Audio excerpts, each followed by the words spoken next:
Hello.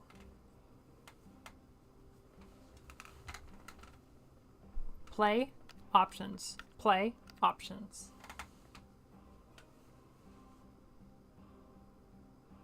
It's not that bad. Play. No. Play options. Play options. That's not synced.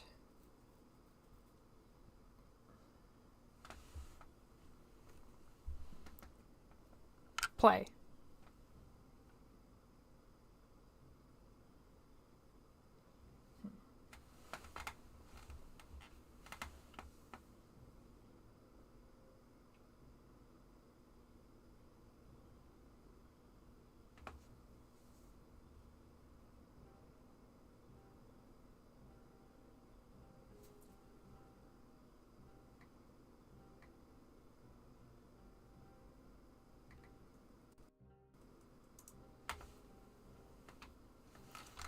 Options. Play options.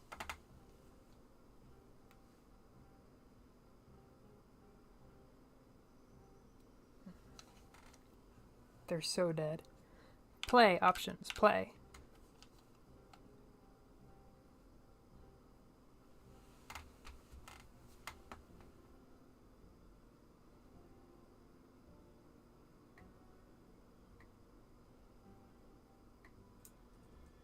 Oh. Phone call. Hello? I'll be right down. Oh, well. One sec. Actually, to be fair, one sec. Options, play, options.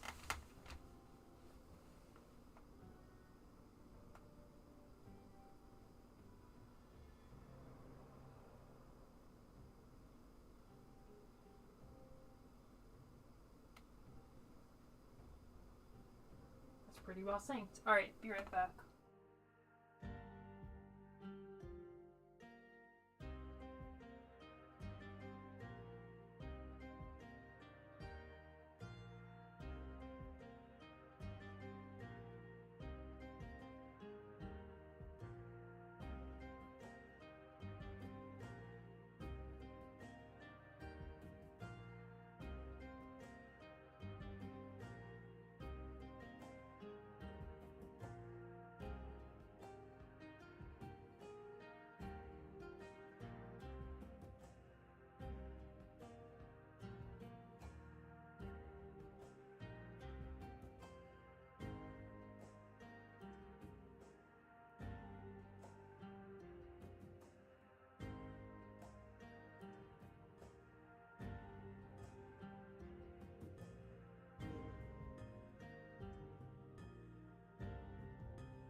Welcome to Dedius Sellington, the inventor of dead cells. Dedius Sellington. Hi. We made it. Only 4 minutes. 4 minutes after the start time. And I don't see any disasters on the horizon. None. Except for all the disasters built into dead cells. Dr. Dead Cells. So, I was just doing this run right before to get things ready. And, it's a little bit silly. It's very violent. I'm doing red. There's art from one of the animated intros. I love, not intros, one of the animated trailers for, like, the DLC, where there's a nice freeze frame of the character, the cell man, using a pan that I want to use as the thumbnail after the stream is done. And I was like, I never use the pan, though, so this is disingenuous. But then I got the pan, and I liked it. So I've actually been using it. It's probably nothing, but I'm noticing that there's a downward swing and a side swing. Yeah, wait. I guess it's kind of continuing a cycle of, like, down, down, side, side. Wow. Oh, it's 3 sides. I don't quite know, but it never seems to quite matter.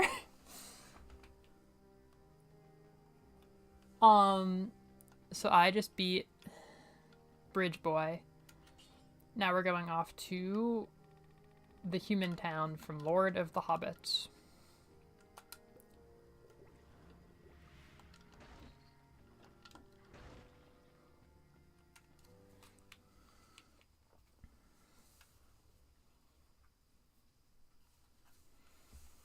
I've never made it past the clock tower, so any progress in the clock tower would be, like, very high adrenaline tonight.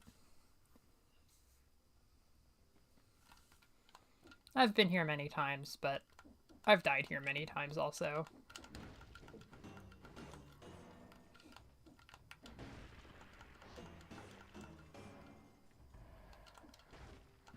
No, this is no good.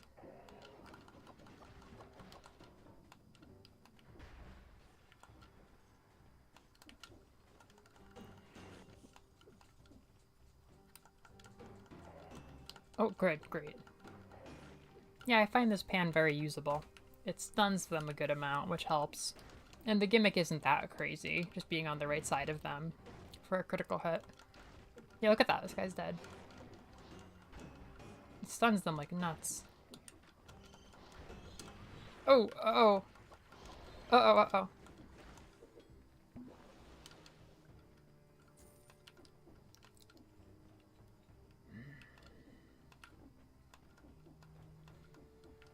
I had a weird thing in this run where my first purple, yeah, again, well, this is different now, but my first purple level on, like, 1 and 1 purple-green gave me far more health than my green did, which is absolutely, like, never what I'm used to. I was like, well, and I really needed health too. I was like, well, I'm picking the one with health, so I'm going green. And then it was purple, and I was like, well, I guess I'm going purple right now.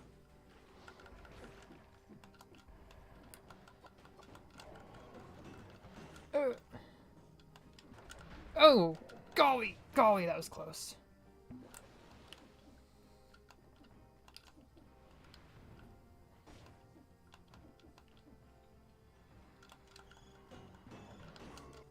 Oh, no.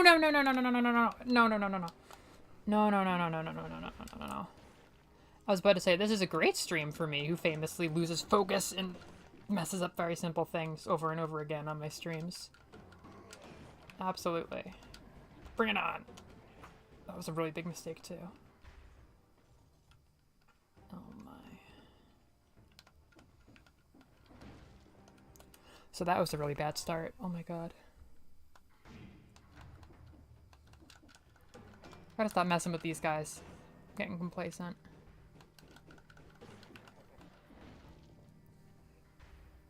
I need food. I don't think anybody can hit me right now. Goodness gracious.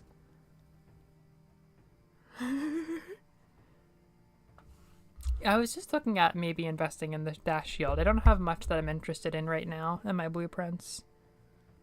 I downed them so fast. I made some big mistakes already here.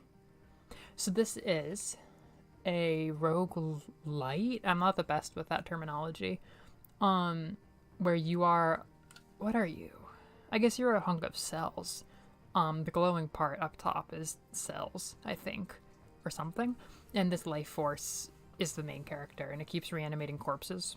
And you keep running through the same gambit of levels trying to escape a prison, which is like in a rotting, plague-destroyed world. And you keep dying, and only your corpse gets destroyed. You just kind of crawl back to base and restart with another corpse. So you keep replaying, and you keep unlocking more stuff and getting stronger.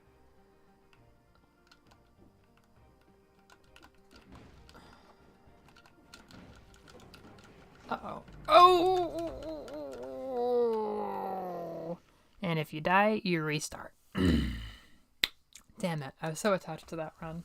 But I was just not... I was not doing it. I was not doing it.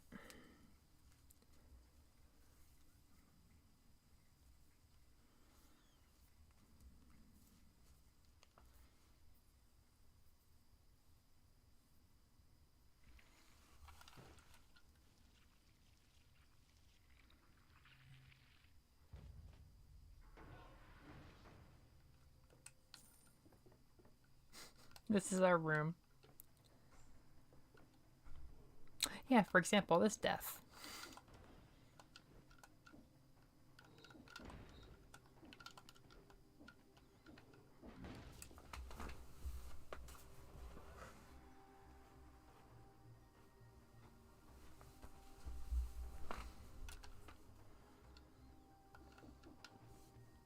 This is nice. This is the haul of all of my unlocks I've gotten. I've played the game a good amount, even though I really haven't made it that far.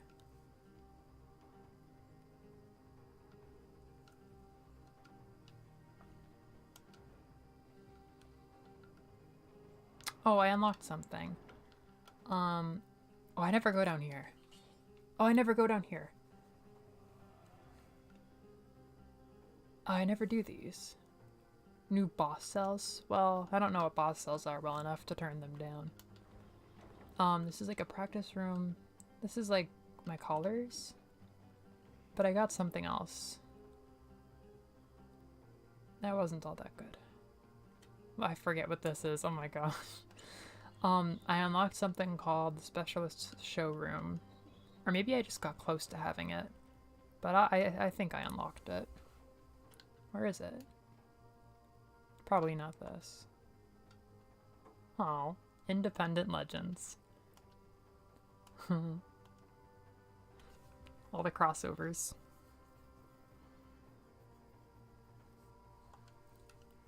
Hollow Knight.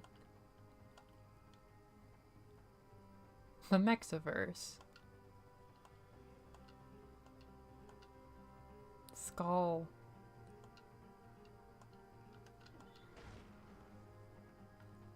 Wait.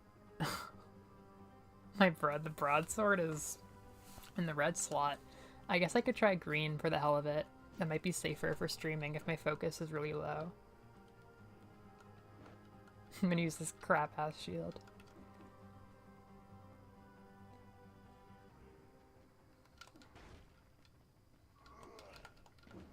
That's a big sword. Oh my. Feels kind of good. Holy gosh. I never ever touch green. I haven't done it since like my first hours with the game. Although I like the ice spells. Man, that's actually pretty awesome. Execution. I'm gonna practice parrying. Yeah, I am.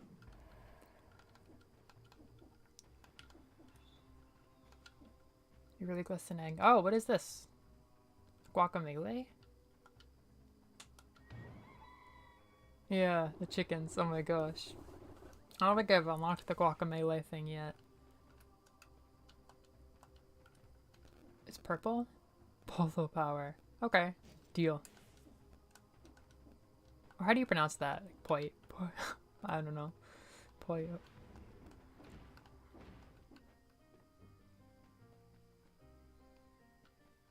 Give me a real cool green item that I can't afford. And have never used before. What kind of factors do I have to consider with this sword? Well, that seems pretty straightforward.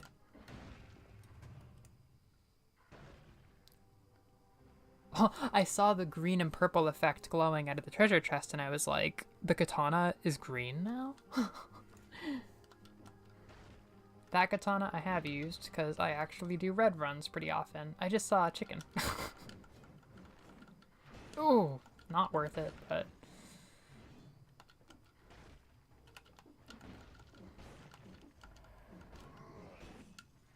Cleaver.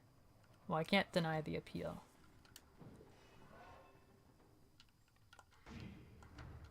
Can I... Oh, not at that rate. Oh, wow, that's one option.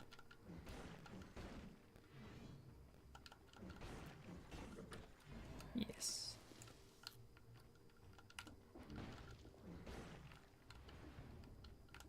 I'm feeling a lot more natural with the green than I thought I would.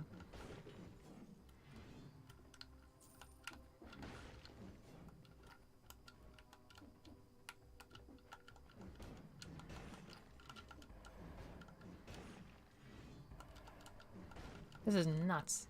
That's completely nuts.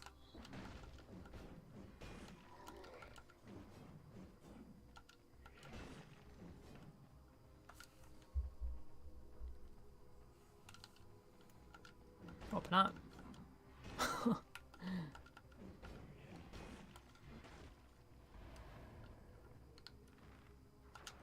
Yeah. I usually don't find keys in here. I'll admit I'm a little curious, but no.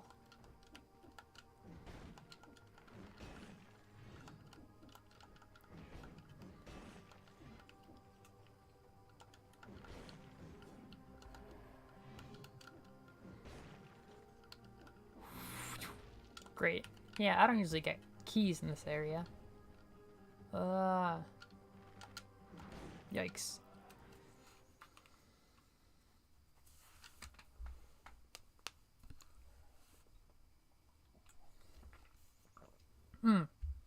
Yeah, I was just thinking about that text. Cells are a rare and precious resource, almost worth dying for. I feel like it's strongly implying something there, and I don't know what it is. Almost worth dying for. Whoa, achievement unlocked, but I don't know what it was. Oh yeah, I really want this. Oh, I didn't realize this was half survival. Yeah, I just got this earlier. It's the only thing I have that I'm like super curious about unlocking. I mean, I'm liking this. Not really intending to use anything else. Oh, I don't really care about the oil. What are my green options? That is a lot of...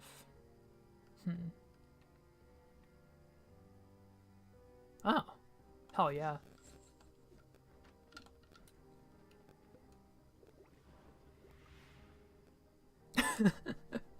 You can't get away from vampirism or zombies with me lately.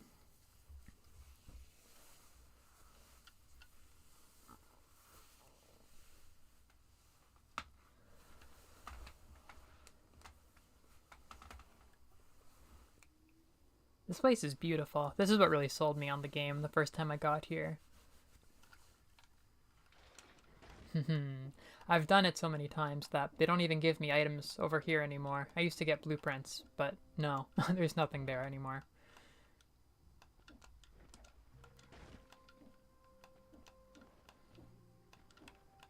Oh, that was terrible. Oh, it's all bloody now.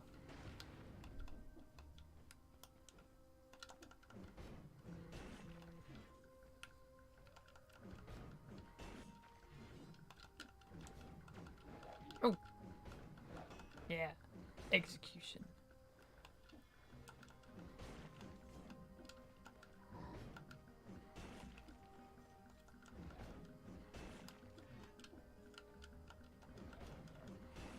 Hello. Oh! Undone by one's own lag. My blade's looking a lot more purple now than it is green. Oh, frick.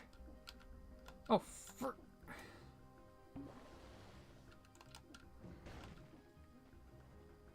It's not as fun. There we go. Haha.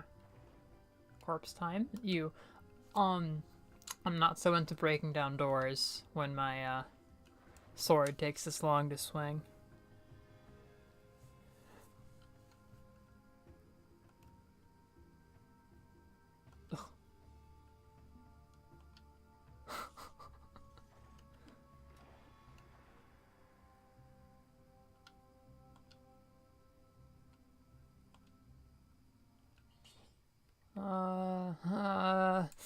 I can't deny the appeal of Poyo power.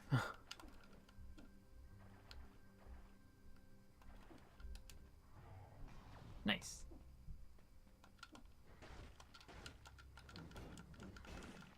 Nice! We're playing Dark Souls now. Big slow swings.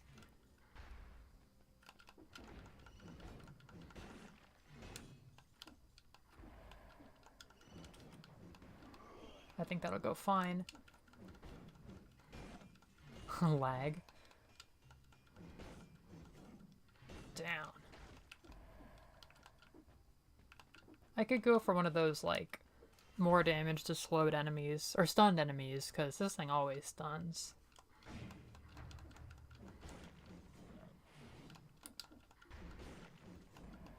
Ha! I clipped over to it.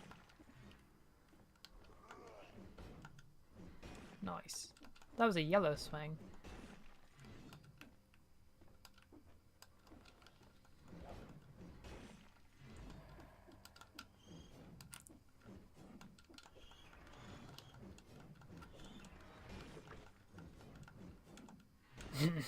I love that third swing.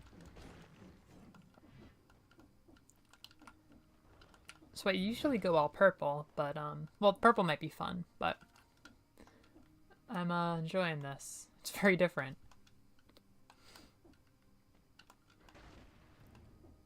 The song's good.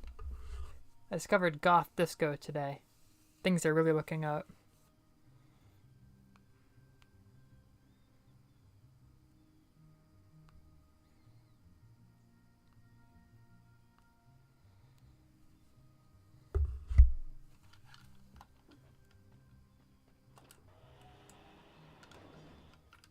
Oh, things get dangerous down here. Yeah, like that.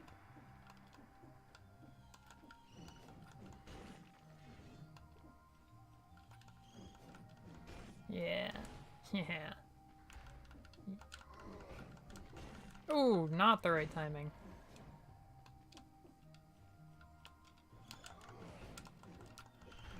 Ooh. Ooh. Yeah! Woo!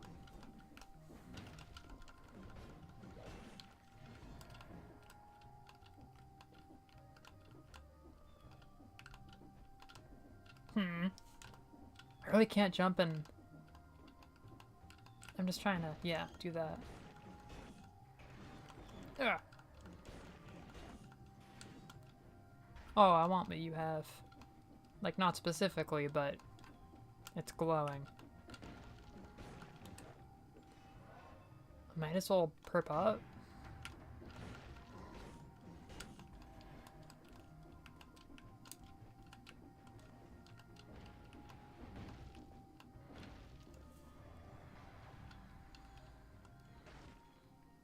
Aha! These are usable. Sorry, chicken. I haven't thought twice about you. Is this like speed or power? Oh no, it heals. Wait. Oh, I guess it numbs you the smallest amount. Bonus health. And reduces a lot of damage taken. Okay. And oil, I guess. That's fine. Ugh. Wow, we're deep in here. Oh, there we go.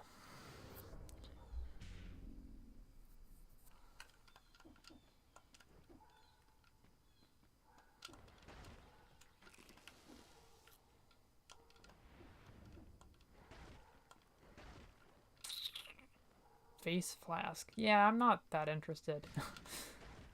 Some of those red items are just so specific. Oh, please. Oh, no. That keeps not working. Yeah, that worked, though. Oof, yikes.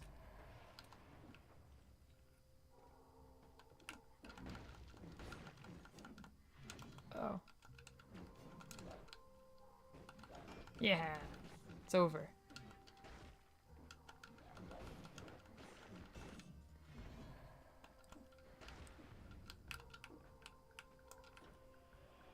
Oh, I always do this.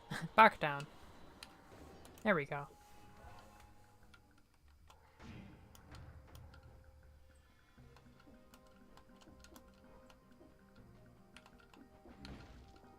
Yeah. Danger. I'm too poor for this. Just barely too poor.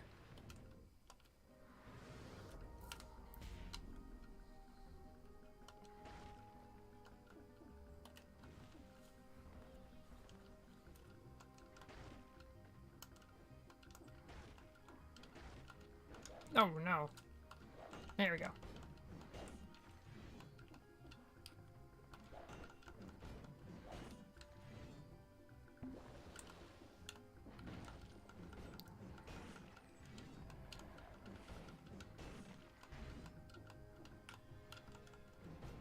Bam.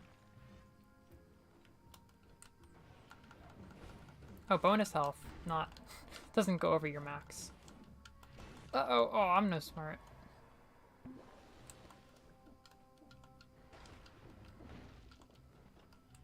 I'm doing it again.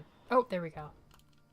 Not that it went well. Am I gonna die? Oh my god. Oh, let's just get out of here. Let's just leave.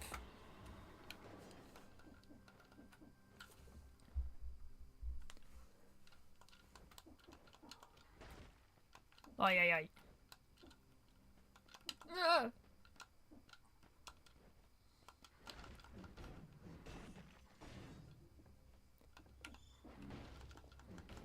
Eep. Eep. Goodbye. Oh, oh my gosh, you can bounce the bomb away. That's really cool. Huh.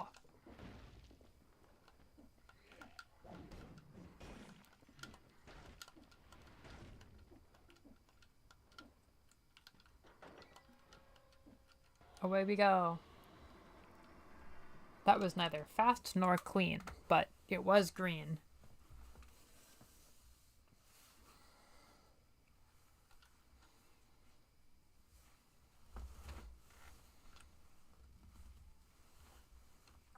I love those big orangey pinky potion pools. It's very pleasant. 17 cells. I'm losing money.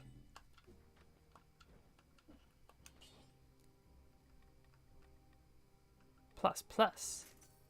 Yes, they start bleeding. Nearby enemies start bleeding when the effect ends. That is... Am I really going to use this and be like, oh, just wait 35 seconds. If you're near me, you're not going to be happy. I haven't got rid of the old wooden shield yet. That's, There we go. Oh, shoot. 1% recovered per attack. Close combat. 100% damage taken. This is the second time I've got myself into a situation like that. Well, I'll be stunning everybody, so don't even worry.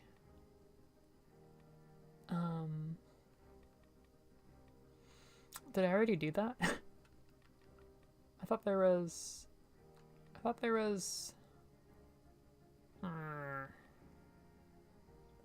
When they're slowed down. Oh, stunned. Whatever. It works. It works.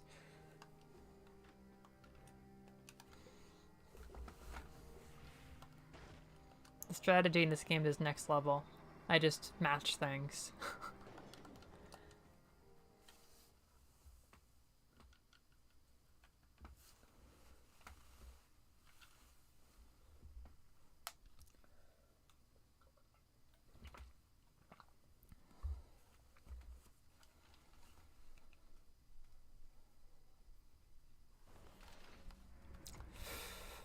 Mobs.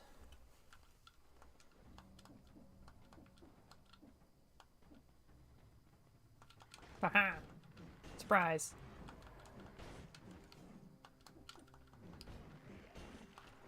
Yeah.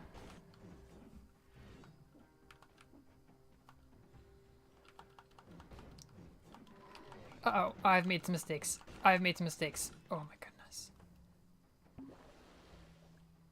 Yeah. Oh my god, yeah, I can only... Ah. Watching for the first time. Every time there's text, your brain must, like, wince a little bit. There's just so many small words. It feels like a little bit like a trading card game strategy to me, where it's mostly clumped into like effects, where you might make a deck around a certain strategy, like inflicting poison, and then getting a bunch of things that give poison or benefit from poison. That's usually how I go with things. Tope up. There we go. That was really bad. That was like one hit, and it really, really, really hurt. Uh-oh. Fuck. I didn't make the right decision there. You. Oh, that was devastating, that arrow. So we are not looking fantastic. Alright. I'd like to get rid of this shield. That's not exactly it. But we've got this now. And I think it stacks with something else.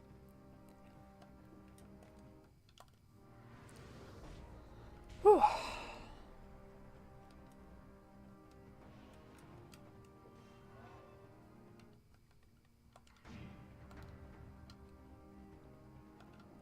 At least we can heal. Bang! Oh, come on. Oh, come now. Oh, you slick controls. Too slick for your own good.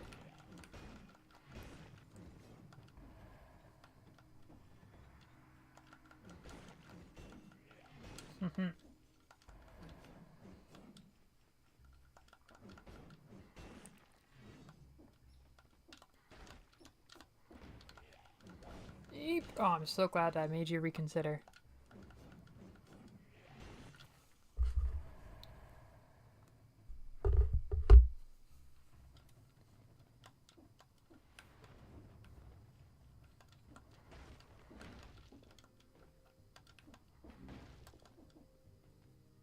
Oh, that's something I can actually talk about. I don't have much money though. Arr, a bow would be really good.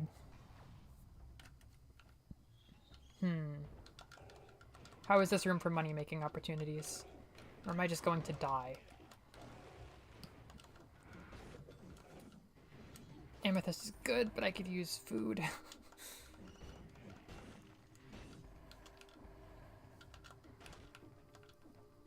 Oh, I think I can afford the bow now.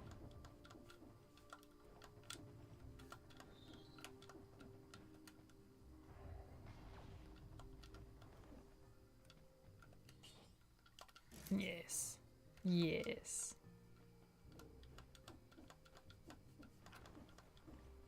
My sister got asked by somebody at one of her orientation events for school if she was French Canadian because of how she says out and about, which is the first time I think it's happened to her. It happens to me all the time. It's like the only thing. Oh! Please, God. Gotta make these tiny amounts of health really add up. Oh, if you didn't stun. Oh, if you didn't stun. Oh, that's fantastic how much bonus health I just got. Let's get through this. Let's live. That's what this green strat is all about. Oh, it's gone now. Let's just wait. Let's just wait. There can't be a reason not to. I love this song. Oh, it's New Order. Yeah, New Order. I was born in sex.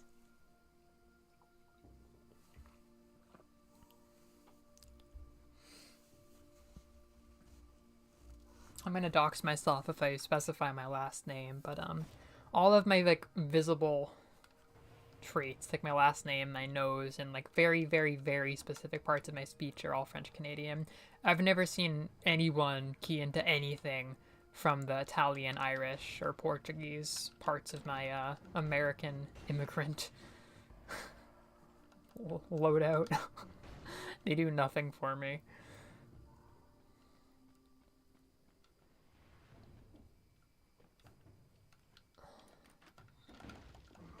We're not safe. Oh God, no, no, no.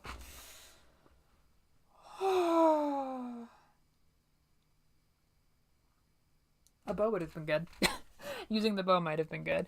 Oh, broadsword, you lulled me into a sense of complacency. Oh, broadsword.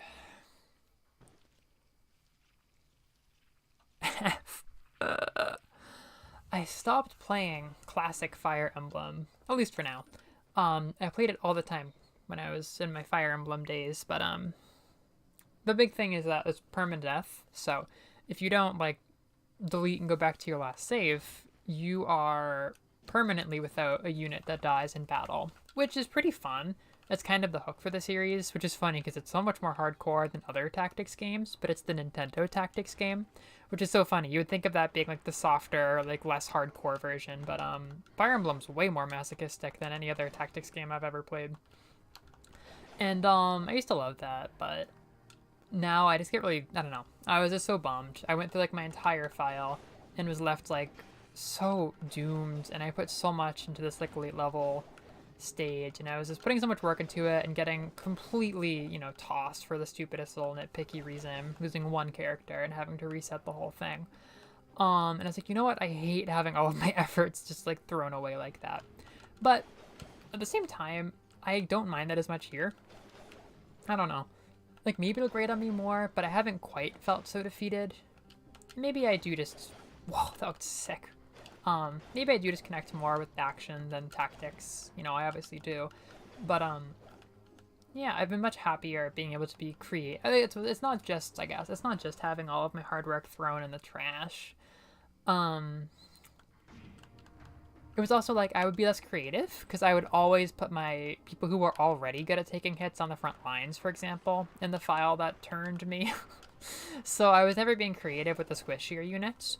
But now when I play, it's more like other tactics games where I can be creative and put people out there knowing they might die, or just keep playing after one of my like walls of defense goes down, which makes for more memorable scenarios, like a weird B-lister like suddenly rallying the team and getting all these levels because your front linesman went down.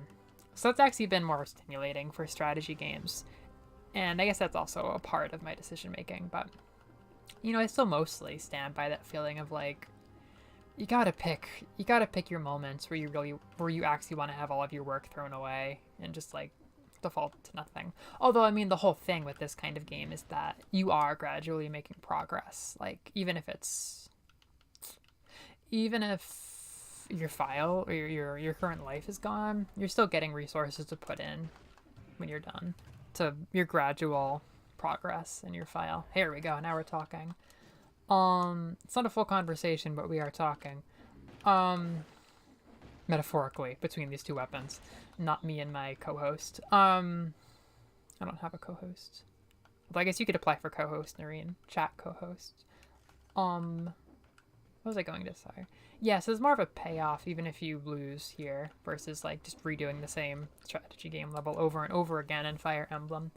But Triangle Strategy had a really fun thing where if you waste a ton of time, which I sometimes do, if I end up in a weird situation where like the enemy can't kill me but I can't kill them, I will like go dozens of turns into a game just cheesing things, and I never expect to be rewarded for doing that. But Triangle Strategy, you can totally lose a fight be left with two people and just like kind of like cheese around and spend dozens of levels with them not getting killed and just like slowly getting experience picking away at the enemy. And then if you do lose, that experience doesn't get lost, which is just amazing. That game is like flying luxury for quality of life. It doesn't even throw that experience away, which is amazing. I don't know if I want that to be universal, but it does feel fantastic to be like, you know what, you're so dumb and you put so much time into that losing game, you can just keep your experience. That's just way more fun. The resume is your 99.99999 attendance rate.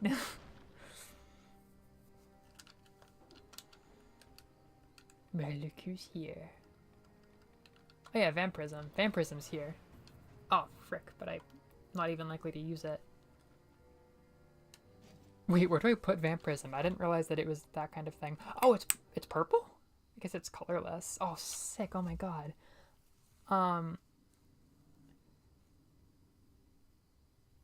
Per attack. Oh, so you drop your health to potentially get it back. I really like that. Let's just do it. Oh, I have more cells.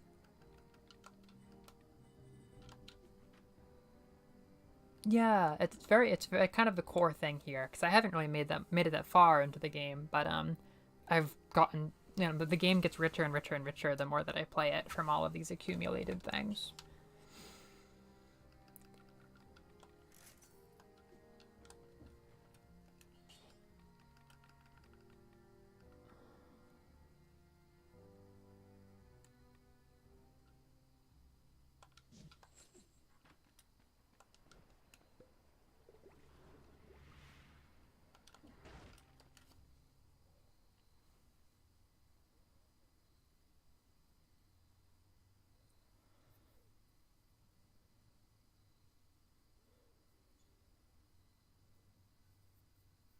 Oh, that's really fun. I've never played a game with that kind of mechanic. I get so attached to my runs. It'd be lovely to see them personified after loss.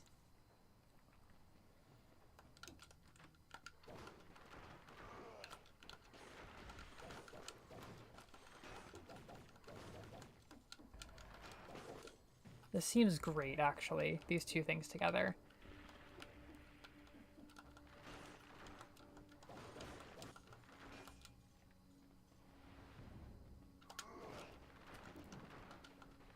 Well, I'm going fast. Let's go faster. Vampirism.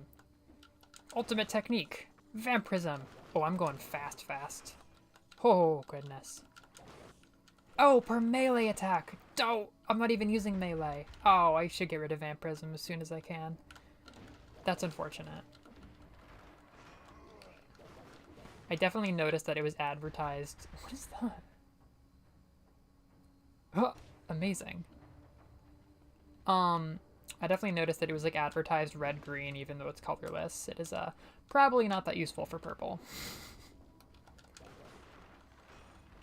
Oh, yikes. Rat, you can't also run away.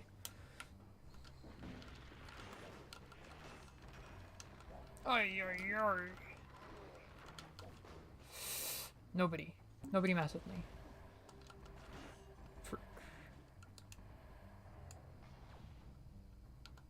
Oh, I don't want Vampirism again. Poor Vampirism. Poor delightful Vampirism.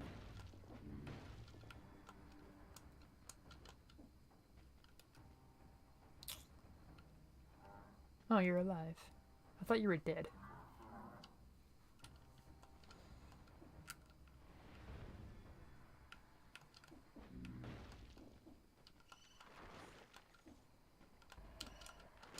Oh, I'm using the wrong move. Bang.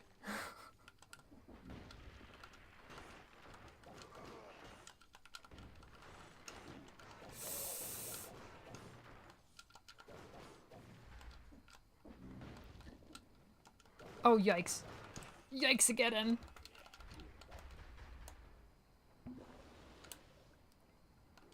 You. Oh, you're super dangerous, but dead.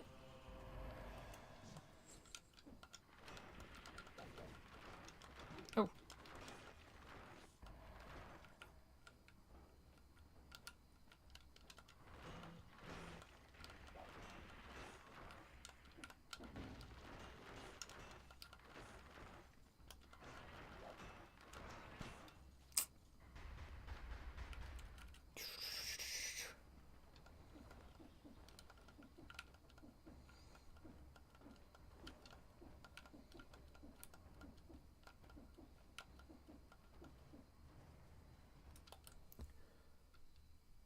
Um. hmm. Hmm. I think I actually want to go back down.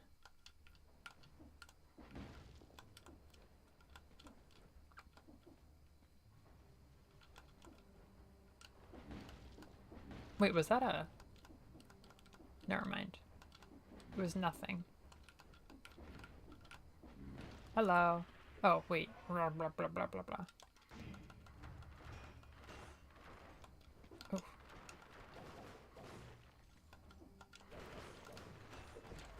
Jeepers, jeepers, jeepers, jeepers.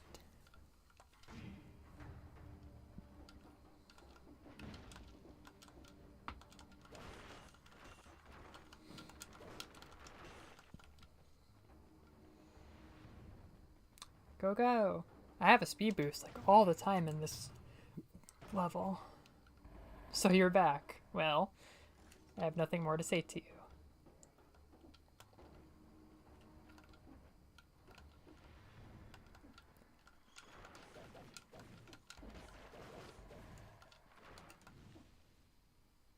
I don't have much to say to you.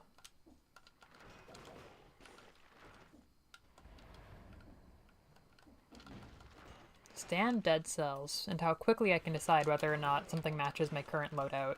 Like, does it match color? Are the colored words, burning, poison, the same? It's so quick.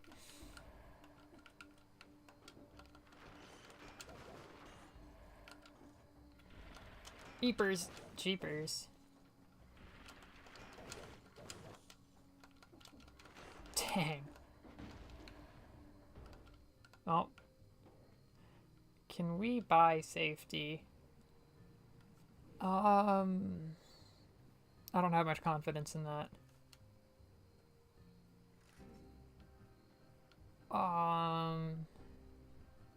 I just don't know about these.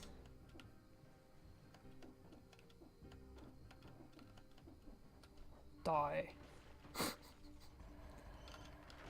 That's still... I keep doing the wrong move there.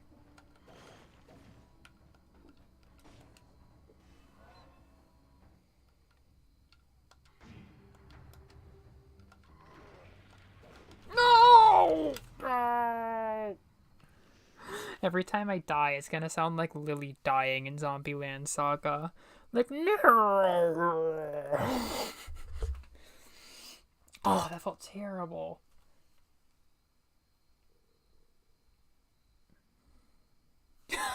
Thank you. After saying Jinkies 3 times, I was like, you know what? This is the better route. It's not even PG. Like, I will say something like, oh, that's a sexual moment, but I'm trying not to kill my algorithm before I even have it, because apparently swears are not favored. And also, I think it's probably funnier to say something besides, like, shit, fuck, fuck, damn it, all night. lilydeath.mp3. Not an easy file to open. I feel like that was some kind of warning, that whole experience right there. Here we go. The pan's back. Okay, this is where we're at. This is where we're at.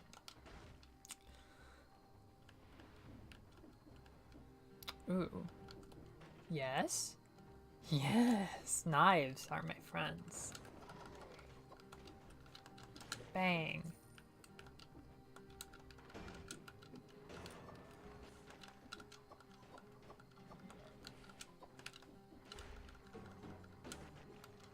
This song's really pleasant.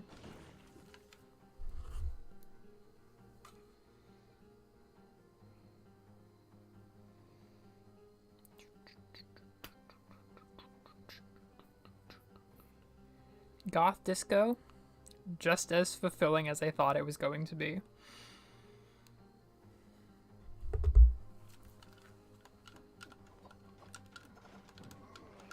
Bang.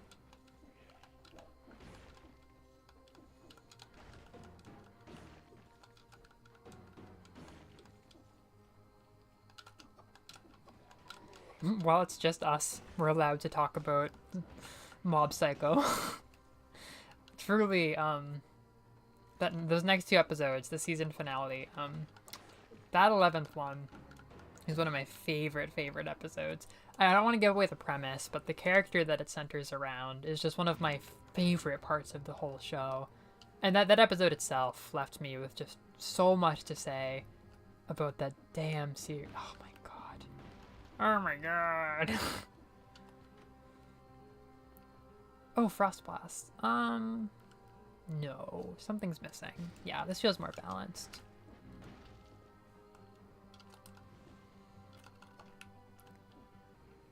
So far, season 2 has just been downright incredible. I'm already halfway through, and I started it like 24 hours ago, which is fast binging for me. I watched the first 5 episodes in a row. After where you are, that long battle against Claw, I thought that it was going to become kind of simplified, like, rather than focusing on, like, the weird world and its weird premise and just, like, weird stuff popping up as it does, I thought it would be like, Mob, there's a Claw bad guy in Pepper City, we gotta get the gang together and go fight him, like, using Claw overly like a normal shonen series would to just, like, drag it along with new villains each day. But, not even remotely. Season 2, the first 7 episodes have really dialed it back. It's just, like, all about Mob and Reagan. It's, like, absurd, actually, how much I haven't even seen, like, Blonde Kid or Ritsu. It's just wild how much they can get out of that core premise with Mob and Reagan. It's just, I love them. I love them so much. The whole thing is so entertaining to me. Claw of the Week. No, like, not even remotely. Not even remotely.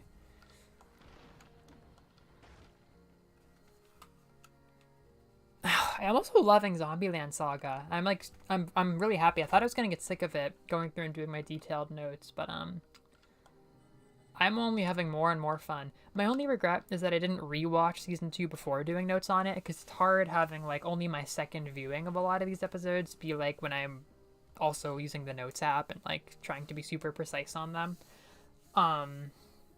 Gosh, I am just super into Ai and Junko, who were never 2 of my favorite characters, but when I put my nose down to their fight in season 1, I was like, no, it's very clear what they're fighting over. I used to think it was kind of like a weird debate, I guess, or just like them being moody, but it's so clear. It's so damn clear. Junko's like, idols are supposed to work hard and be symbols of, like, you know, like, integrity, to be idolized. And Ai's like, that's true, but, like, it's really not all about that anymore. And Ai is just so aggressively pragmatic, and Junko is so aggressively idealistic. And it's so, like, the first 6 times that I watched that season, I didn't quite get that. I was just like, oh, they have their values and their morals, but no, Ai is just so logistical and hard, pragmatic, and just, like, bottom line focused. Like, they're so simple. Like, they function so well. I love them.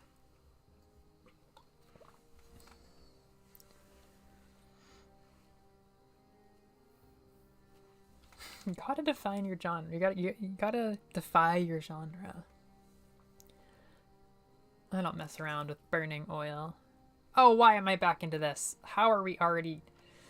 I'm not even doing red, and I'm taking double for you. For you. All for you. Pan. These are not in sync. These 2 things are not listening to each other. Oh, it's so clear. It's so clear to me now. You know, besides modern and Showa, I is just like, I hear you, I understand that you want idols to represent something, but idols also have to sign autographs and post on Twitter, or they're just not going to make it. Like, Ai cares a lot about her, you know, she's very sentimental. She really cares a lot about, like, her legacy. It's, like, super important to her. But, she's extremely hard. I like Saki and Kotaro's vibe, just getting stupid about yelling and Saga. I don't know, I like that. But I even more like something that you don't often see, which is, whenever she talks to Kotaro, it's interesting. Am I gonna die? I only saw it when they were stuck together during the, like, Ai alone episode that I was just notating on before this. Seeing them argue about the best course of action is like, yeah, Ai probably knows better than Kotaro in a lot of these situations. Like, Kotaro is extremely both. You know, he's a real grown up. He's very, very put together with his plans, and also profoundly idealistic, as we have set up by the flashbacks. But he is really both, I guess. I mean, if I had to lean one, he's more about his beliefs and his dreams and his craziness, especially in the flashback. But seeing them go at it, it's like, no, there's a lot of times where you just kind of have to leave it to Ai. Like, she knows better what's going on and how to meet the quota of practice or whatever. And Junko is just so helplessly attached to what she believes, like, should be the situation. She gets so paralyzed by these moral hang-ups and stuff. She gets paralyzed so often. But it's like, it's lovely. Like, it's really lovely. They did an amazing job adding even more to her in the 2-episode Ai Junko thing of this season. Although I did think that it was funny that, in a way, it's hard. It's hard to be trying to, like, say what these episodes are about, having only watched them twice, but my impression today was that what was going on in season 2 was, like, Junko, well, I guess it's really about, like, the integrity of the group and that they all matter to each other versus, like, facing trauma or Junko realizing that it's okay to be a little different than the others. But it's like there were a lot of moments where it was like, oh, this is just Junko learning to be a little different from the others part 2, which I'm like, we didn't necessarily need, nor did we necessarily need more character development to add, like, whatever, like, learned not to take risks in her first episode. And then we've also added very, very good at making others feel what she feels in the second episode. Like, maybe it was really more there to set up the radio show itself for, like, whatever reason, but in a lot of ways I was like, this is only the second episode and we're already, like, adding just another trait to Saki, which is, like, great. And, like, yeah, her passion's infectious and she's a great leader, but we already knew that and it's only episode 2. There's other things we could have done with this episode. Not that I don't love, it's not that she's not, like, my favorite character, and I don't absolutely love what they added to her with the radio episode, but it was interesting in the larger picture. Like, did we really need to add this much more to her? Like, there's people who are starving in Africa.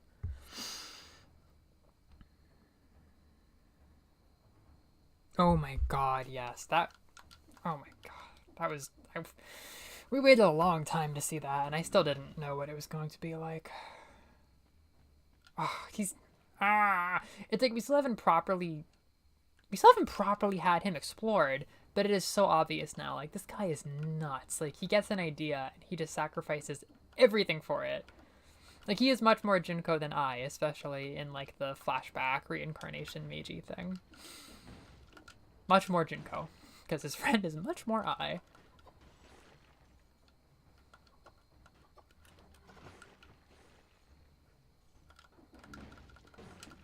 I'm so worried. Oh my god, even the rats are taking me out. Oh, that is mortifying. This game's gonna be like, you good? You can just step outside. There are people drowning in Saga.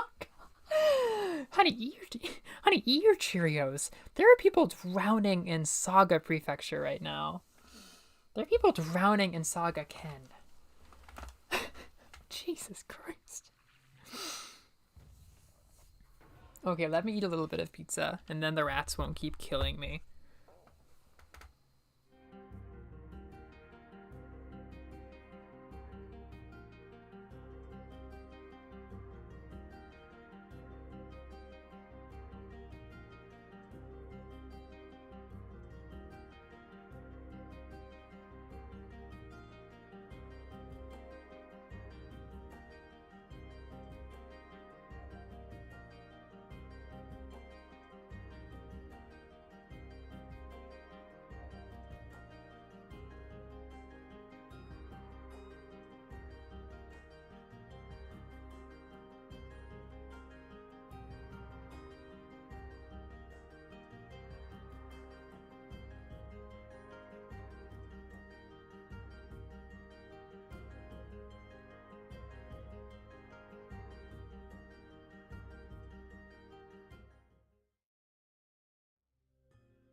Hello.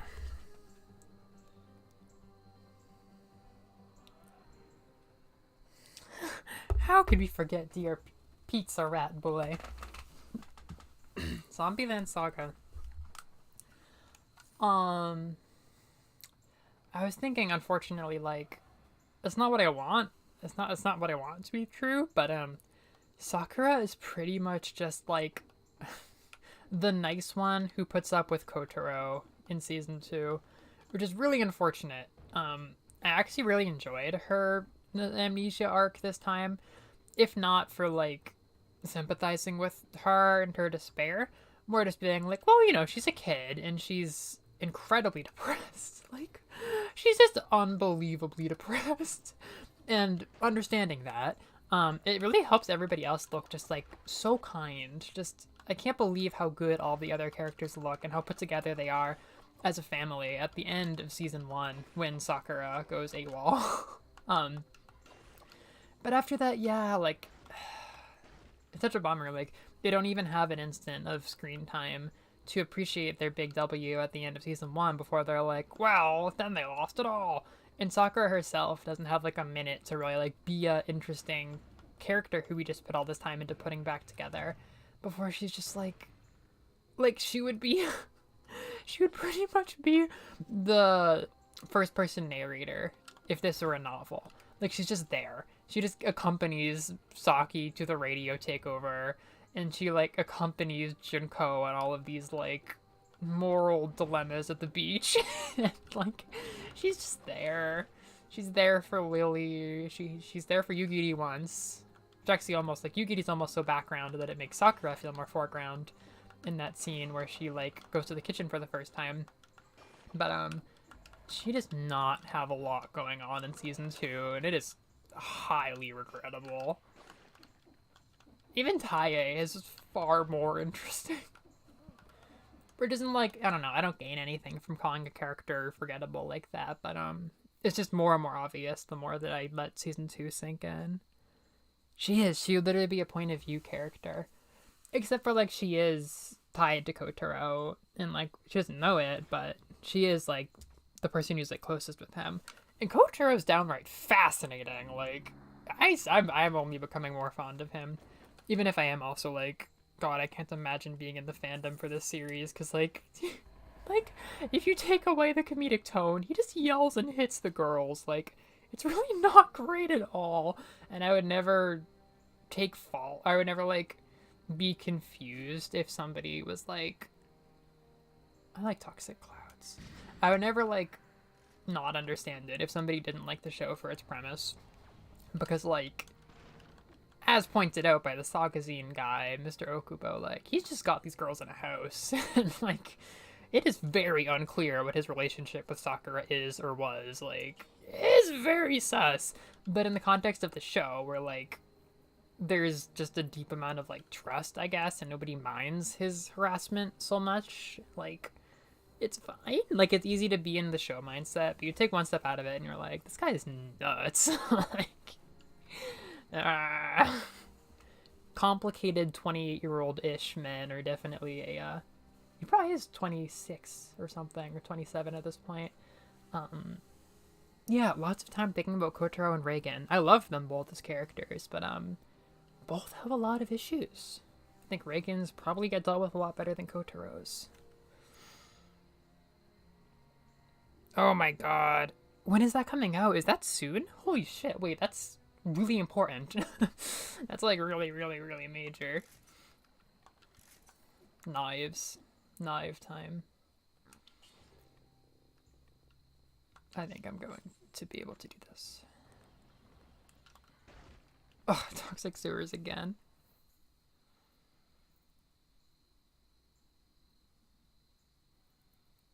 Yeah, she does. No, there's no denying that their relationship is becoming more nuanced. And that is almost one of the most interesting things she does in season 2, is like being the one to be like, by the way, Kotaro's having interesting feelings right now, and I'm going to reach out to him.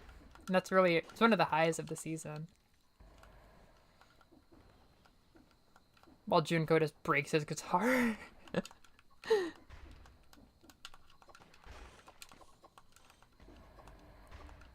backstabbing the rat.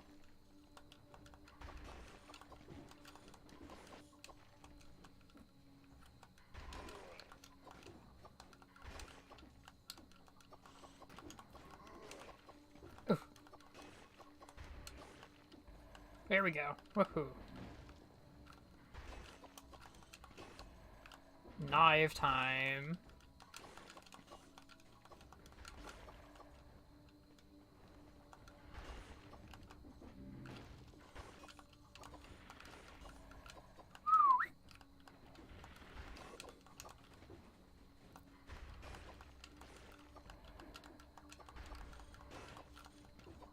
I am death.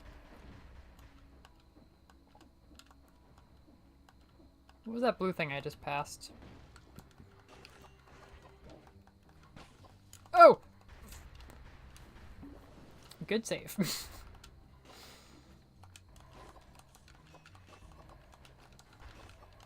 I'm going absolutely nutty on these guys.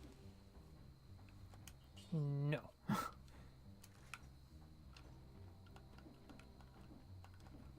I got those stink trails. Oh, what's this? What's this? Oh, no, I don't want to die like this. What is this? Porcupack? Alrighty. I do not know what that's going to be. In any way.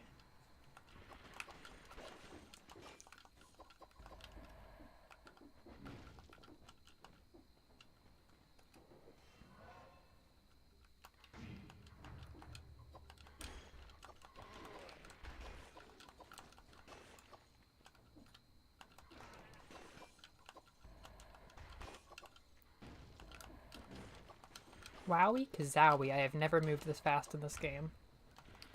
I've been in these sewers all stream, and I'm gonna get out of them.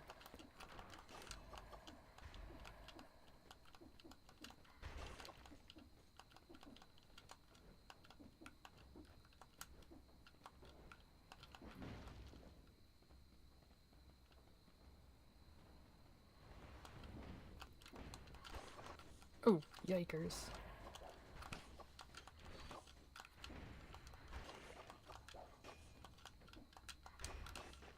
These throwing grenades are doing some good damage.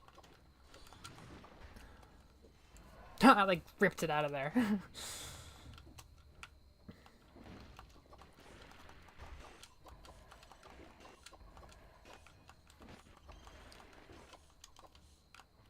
What is this? Not enough.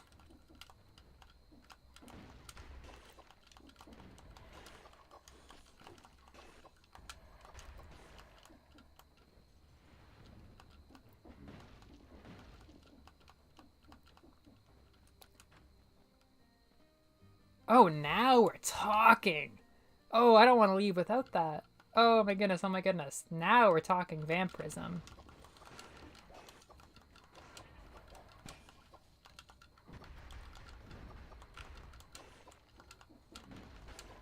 Don't know if I can save up enough for it, but I'd like to.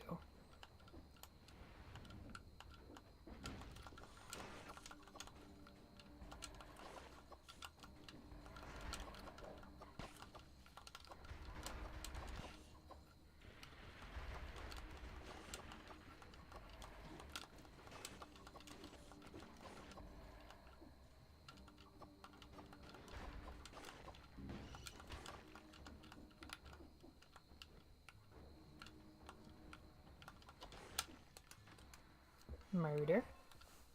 Murder.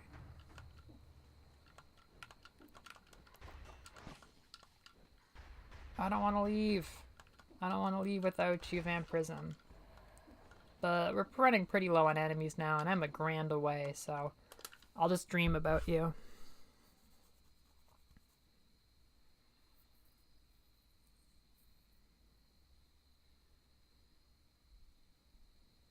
Oh, not soon.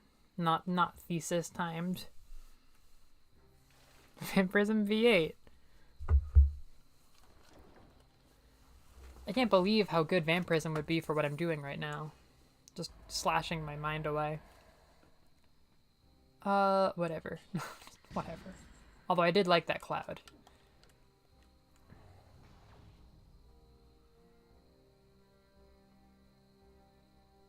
Probably not thesis time. Well, they'll be PhDs. What I need to do is I need to track down all of the other media. What the hell is Porcupack? That's super fun. I adore that. That was a lot of cells too.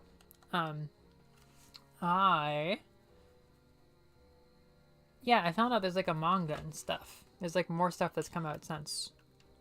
I gotta read that like soon. Yes! That's fine. Just make it crazier.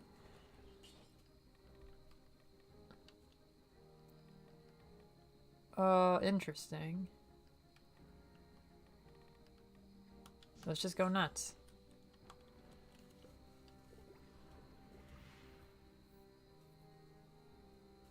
Rush to the committee.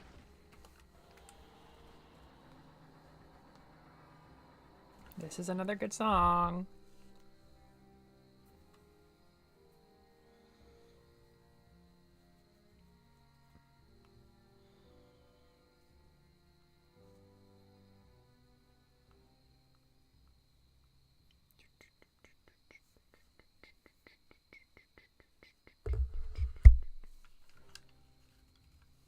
Oh, I need to track down the drama tracks. I bet there are. I feel like that's like a familiar thing.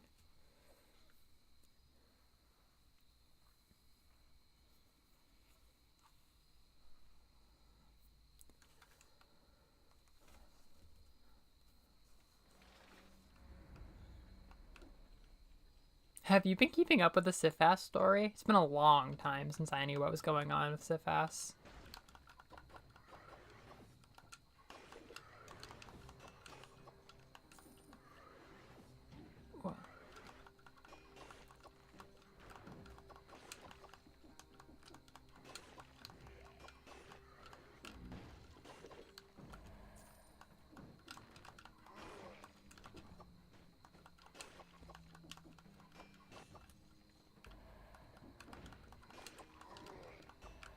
Wow, that zombie is so confused right now. Ooh, me too, though.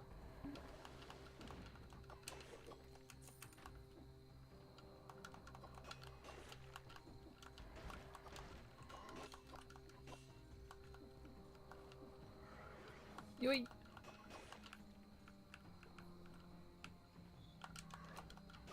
Jeez, that is just so nice. Here I go. Oh my goodness. She's nuts. She's nuts.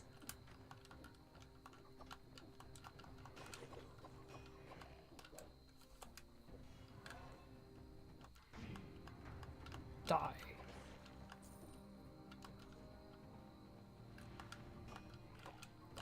Yikes.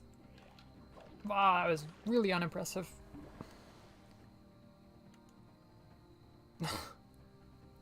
Oh, that's excellent. I haven't watched the anime. I found chapter 2 so hard. Just so hard to read. Like the premise was really funny, but they couldn't keep a damn thing straight with the emotional tone.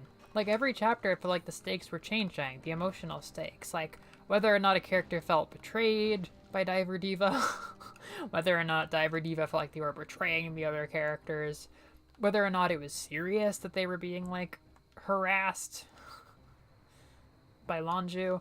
Like it was funny here and there, but it was hard to read because you would just get this like really intense drama, like Shizuku and Kasumi having like a legitimate fight, and there wouldn't be closure in the same emotional tone. Like there would just be such a departure. Oh god. This was all fun and games when I was slashing at mobs, but like I don't know if I can take down the boss like this. I don't even know if I have secondary weapons right now. Oh no. I literally don't have anything besides my knives. This isn't what you want to look like. Yeah, now I'm back to like not having... Oh yeah, Porcupack.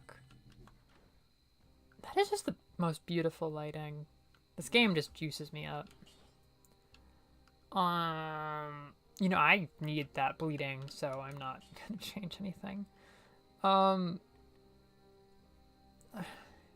don't even have any skills. Well, I'm probably gonna get wounded, so let's roll with that. Chapter 1.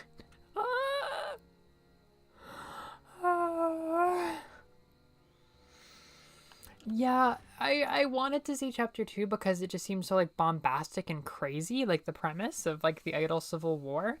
But yeah, I didn't really read chapter 1 either. Liz did, and he said that like it was amazing. Like how much time they spent building up Shoriko, which is awesome. Um but yeah, I didn't read that. I just skipped it. And like they spend all that time building up Shoriko, and then Shoriko's like, "Yeah, I'm defecting too," and it's like, "Are we mad at her? I don't know." No secondary weapons, no issue. Oh goodness gracious!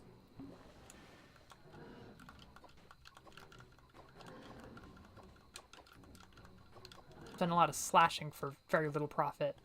Also, I'm in a terrible position.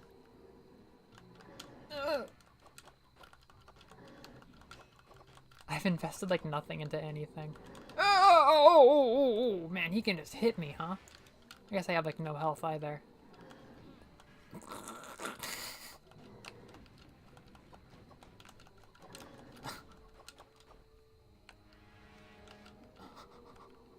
Hi!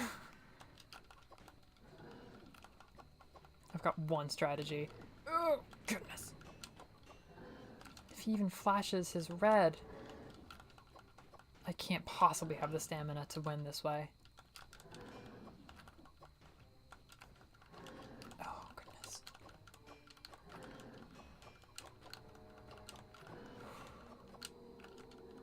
Think of it like a rhythm game. Don't miss any notes. I missed a note. That was really sad. Oh, I was living like a queen with my knives, and then I got there and it was like, would you like to be shaved?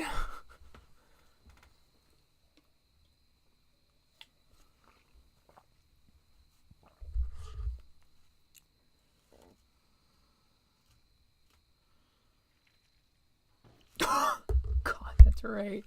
I forgot there was already that change. That poor video game.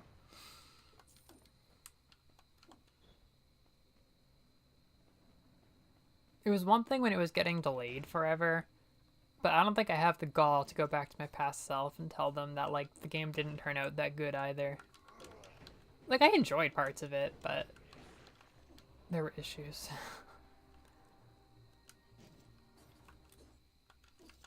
Now this is simple. This is simple. I can't go wrong with this. Let's try to show off a new biome. Let's try and make it a little further this time.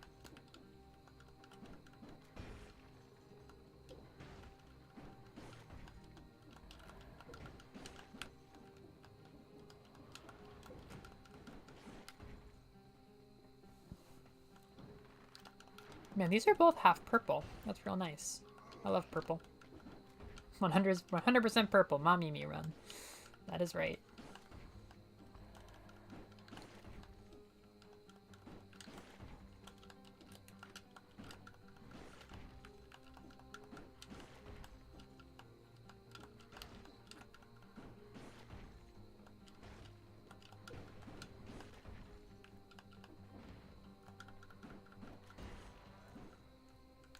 Respect, but no.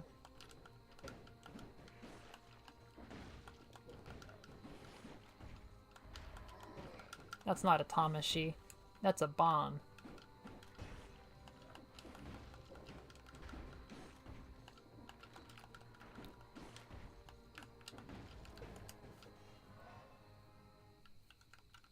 Purple.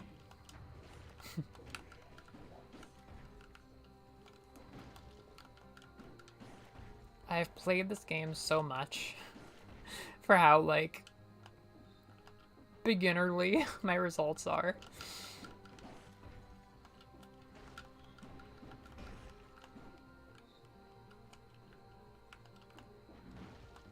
Oh, you know what? I could title this something cute because Mellow and Cell have, like, that same, not that common L part. That was pretty cool right there. Call that a fire dash. Mel cells. Oh, here's something. I like the vibe here, but I'm not changing my plans for it. I feel like I did something wrong by leaving that be, but... let's see. Let's just see.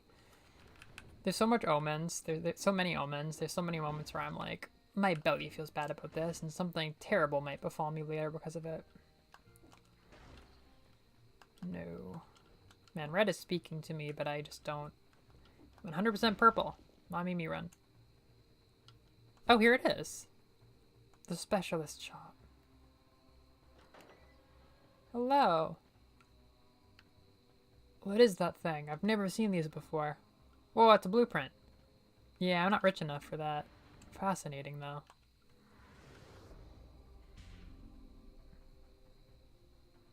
We were young and naive. Everything about 2018 and 19 was naivety.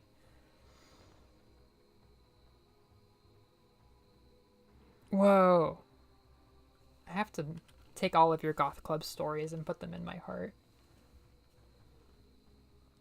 That's a place I'm probably going to end up very soon. Yeah, like, it's so... They haven't put Dragalia in a Nintendo Direct since they announced it in, like, September 2017. Or 18, maybe. But, like... Like, be men and women. Like, be real adults and own up to it. And freaking... And, like, acknowledge it. Acknowledge that it's gone. Like, people worked so hard on it. Do something.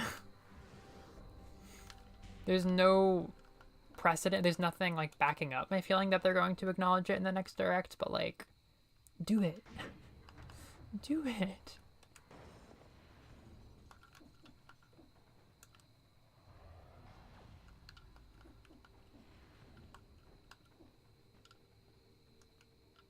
Who's this?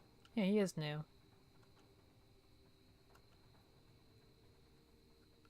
Is this the DLC key? Yeah, it totally is. DLC, man, I'm not paying for you. Oh, PDP. You're at Anime Japan? Oh my goodness. Beautiful times.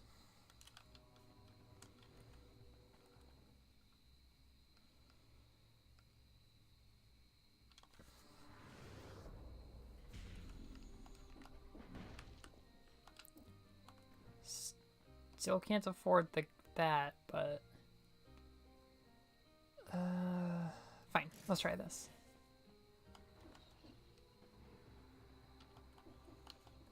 I'm not really known for my magnet stunts, but let's see what we can do.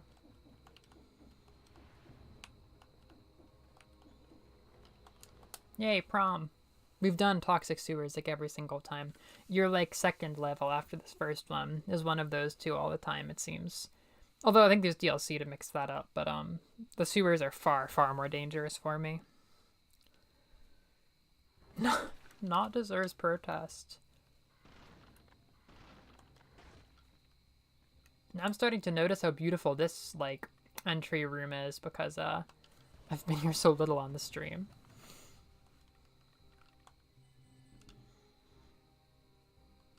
Oh my god, what a surprise. Sure.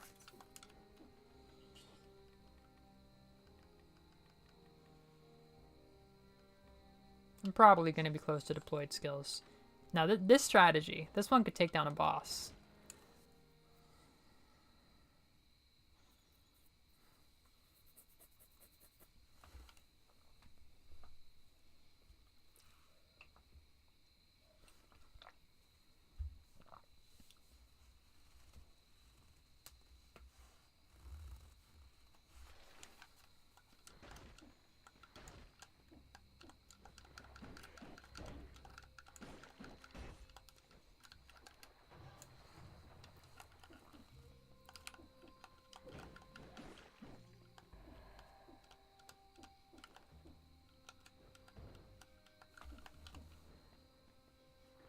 So I've been watching a lot more videos from a channel called Video Game Donkey, who is one of the most, like, known, like, normal gaming YouTubers that I can, like, even think of. Like, that he's just a very known video gaming YouTuber that's been around since, like, 2011, which is significant because I never really watched his stuff before, but I went and watched a ton of it for the first time this weekend. he had commentary on just like how YouTube has changed. And he was like, here's me and Vsauce and like some other channels that I've known that have been like a thing for, I think the Green Brothers might have been in there, like, although they're pretty damn big.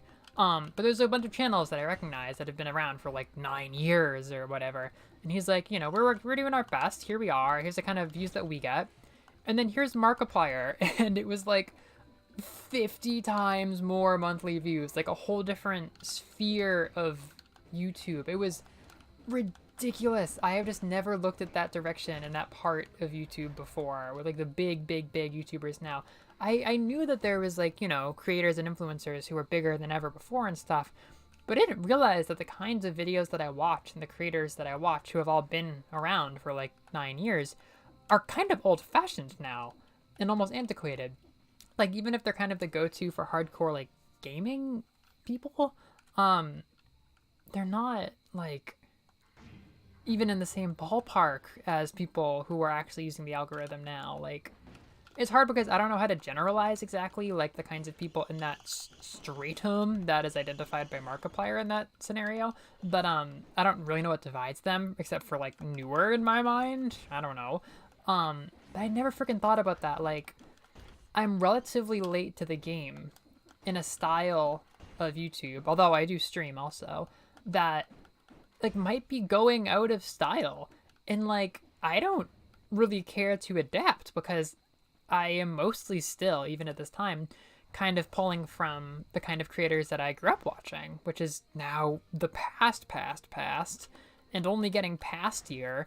And I still mostly watch YouTubers who are also kind of out of touch and old. And I never thought about that. And just kind of how much like the structure of how I do things like builds into this. It's hard to put exactly a word on, but I'm sure it'll become a lot more clear as time goes on. What is that divide? But that really hit me all at once. I was like, wow, no. Like one thing that he did used to point out was like drama videos. It's like streaming Minecraft and like kind of like I don't even know what the real difference is, but I kind of have a vague sense of the kind of YouTubers and content creators with like 50 times more reach than the people who have been doing this for 10 years. Oh geez. And like as I become more aware of that divide, I'm only going to become more aware of like, yeah, this hobby is something I am fully planning on like building a niche around, or just like building a niche from. That thing was invisible. I just kind of trusted.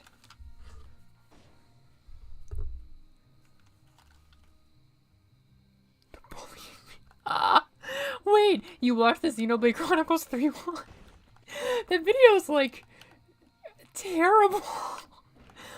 Like I haven't watched much of his videos, except for one really funny one about like one Little B's video game collection. But I really like his editing. Like it's like you can't look away from how put together and funny like every second of his videos are. They are aggressively funny, even if they are way more ironic than I really like, and I walk away from a lot of them not feeling much. I watched all of his like year in review videos for games where he like actually was mostly talking about games that he actually likes, unlike the Xenoblade Chronicles 3 one, which is like the most ironic thing I've seen in years. Although I do like some JRPG bashing. I partake in it myself. Yeah, like makeup YouTube, there's so much, like even stuff that touches on gaming, like Minecraft YouTubers. There was a Minecraft YouTuber that freaking died while we were at camp, and all my kids were in middle school that week, and they're like, I can't believe he's dead. I know we got canceled, but I can't believe he's dead.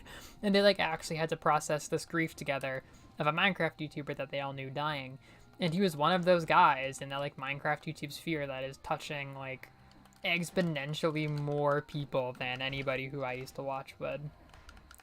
And I don't even mean to just be like, oh, the times are changing. I just mean like there's clearly a stylistic divide between the people that I watch and emulate and the people who are being catered to by the algorithm and making like the big, you know, spotlight YouTube money and stuff. I only bring it up just to be like, wow, like this is something. Like the more that I niche up my vision for this, the more comfortable I am. Like, I definitely don't want it to be something that only my friends watch, although this will always be a warm time that I remember. I very much am hoping to find people that resonate with it because I have a lot of patience, and this is a hobby I've dreamed about so much of my life. And this is the most like concrete thing I've ever put together, even if it's still in its kind of beta stage where I'm not super happy with my audio quality and I can't do stuff routinely, and it's still largely undiscovered, obviously. I think about the future and I'm like, yeah, I want 17,000 subscribers. Like, I love finding a YouTube channel with like a super specific focus and a lot of love and many years of history that's like 20k subscribers and they all love it very much and they're all very actively involved. That's exactly what I kind of would aspire to. This probably, I don't think this will give too much away, but Reagan from Mob Psycho has an opportunity to be on TV, and he has a big break in the con man psychic world in season 2.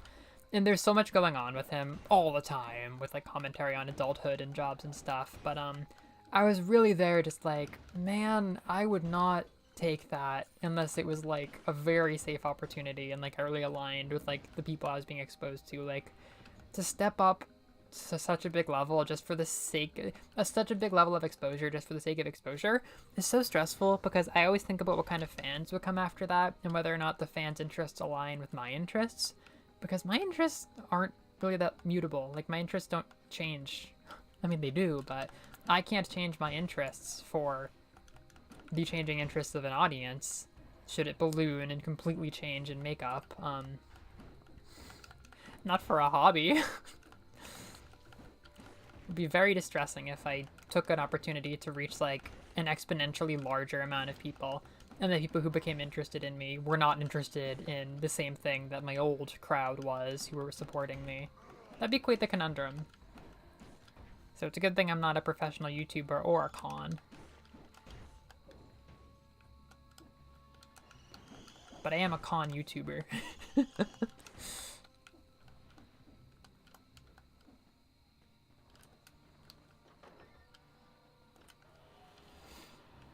I'm a con Dead Cells player.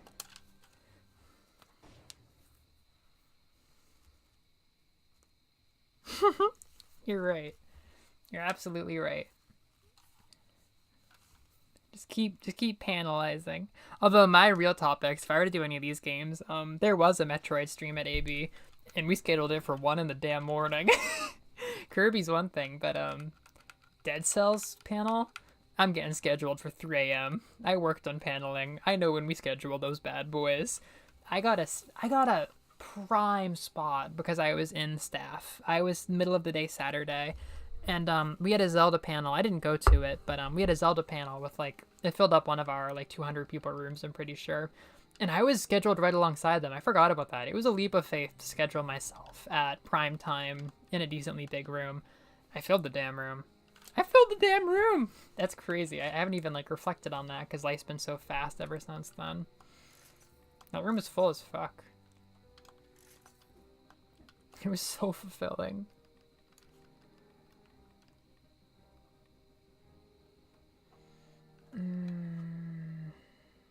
I'm interested in this.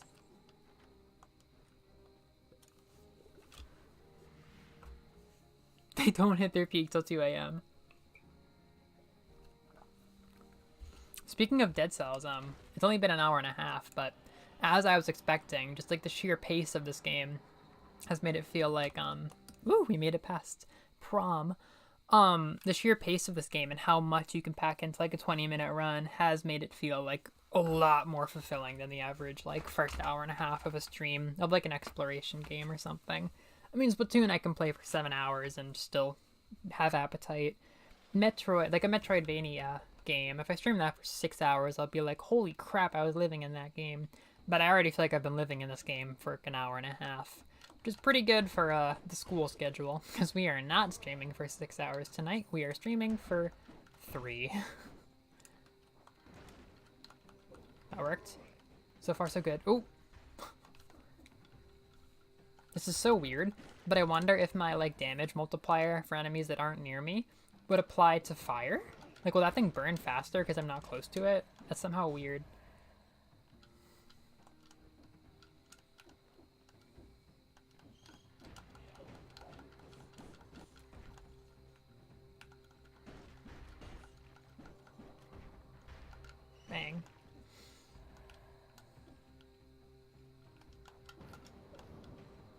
that wasn't the idea.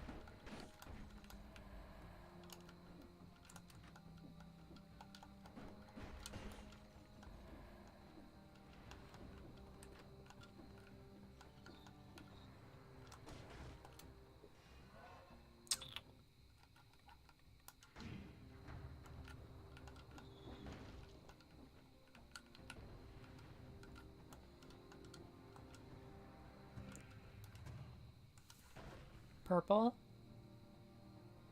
No. No, thank you.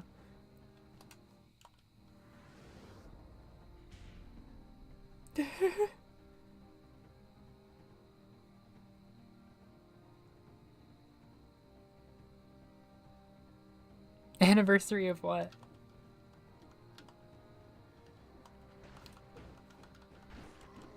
Oh, Dread? Dread, yeah, that would be like 8 hours. I am, very serious about that. It's gonna be hard to make time, but I'm, like, really serious about trying to make time this semester.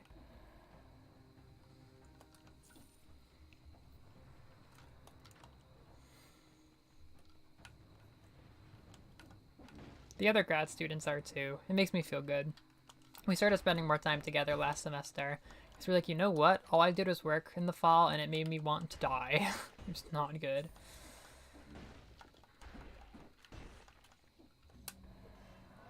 The Dreadversary, yeah.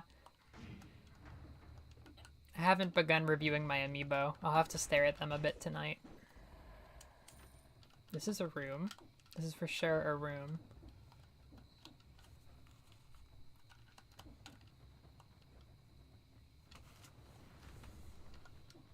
You're dead. Don't trust those guys.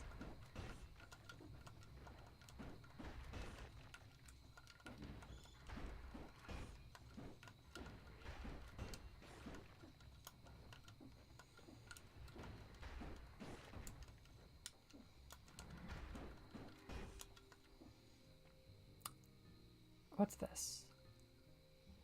No. I feel like I just made a mistake. I didn't really read the fine print on the upgrade. Oh, thank you! I really just love physical stuff. I don't know if you saw, I got a Disgaea 5 strategy guide in the mail today.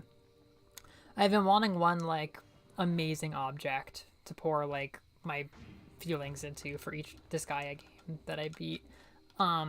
And I love a mean strategy guide. I have a delightful one for Disgaea 1. It's just so fun to page through. It just really deepens the experience for me. It always has. And this is a nice one. I really, really love this object. So I spend a lot of time, because I can't decorate the walls in this rental, I spend a lot of time redecorating the shelves and just like moving my cases and game merch and stuff around, and it's really solidified. Like, I'm not a game collector. I don't really like buying that many games that I'm not going to play, and my tastes aren't that diverse. I mean, they're kind of diverse, but they're not that diverse. So I don't buy a lot of games, really. Right, I start to feel wasteful very quickly when I'm buying lots of games, but I've been making up for that by finding more ways to, like, feel like I'm buying something meaningful for my collection, like, oh, a figure, or oh, a book, or a manga to go along with that game or something.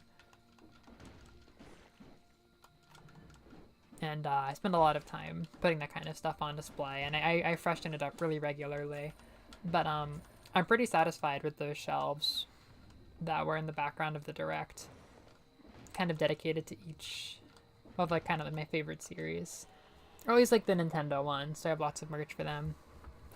When I have like big, oh boy, I have big Zelda fan imposter syndrome because I started so late, but having my shelf of Zelda stuff makes me so happy. Like, wow, I've poured a lot of love into this series in these years. A lot of love.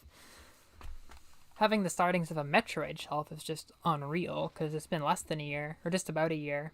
Or, yeah, it depends how you cut it, really, but there's no ambiguity with Castlevania. I definitely started playing that 6 months ago. Or 3. Sorry, or 7. Math. The song goes hard. Fools by Catherine Moan. Catherine Moan. We love her.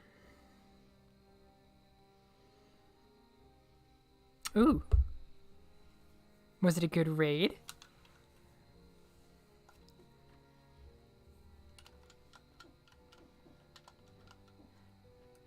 Yeah, that strategy guide, like...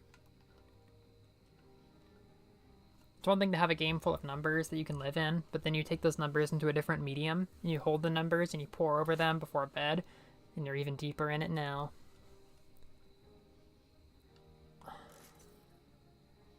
Sure. I'll do this and that.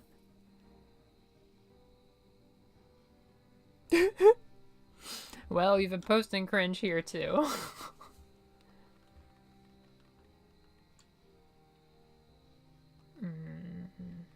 Sure. Oh, I have to fight the guy. Oh, goodness.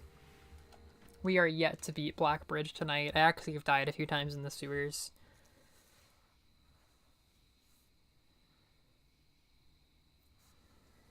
Fight the guy. I was going 1,000,000,000,000 miles per hour with the assassin's dagger and a throwing knife, and I was just getting all these speed multipliers and even had some like melee attacks, like restore health kind of stuff going on. I was only missing vampirism. I was so close. And I was soaring through the toxic sewers and the ramparts, but then I got here and I was just meekly slashing at him because I didn't even have secondary weapons.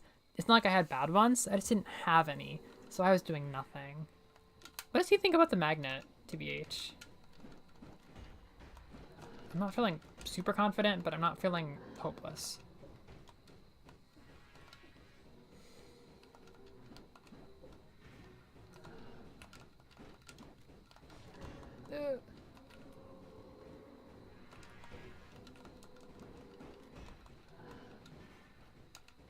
Keep him on fire. I love that. Oh, this thing doesn't even have a cooldown. The fire throw. That's excellent.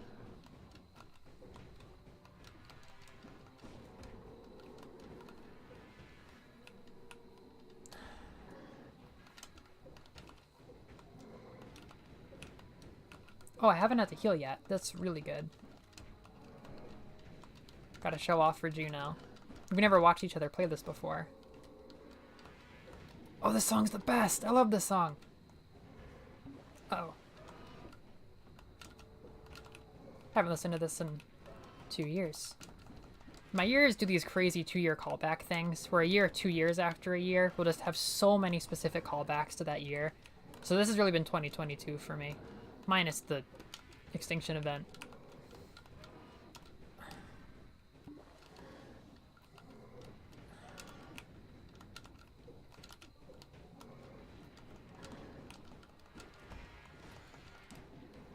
Yikes!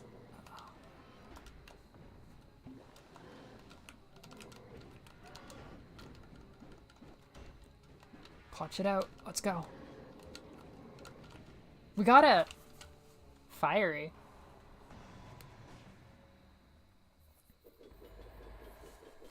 This guy a 5 curry recipe.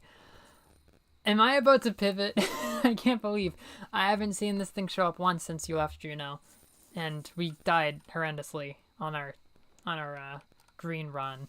But I feel like I'm being asked to completely switch to green. Yeah, I always get hurt by it.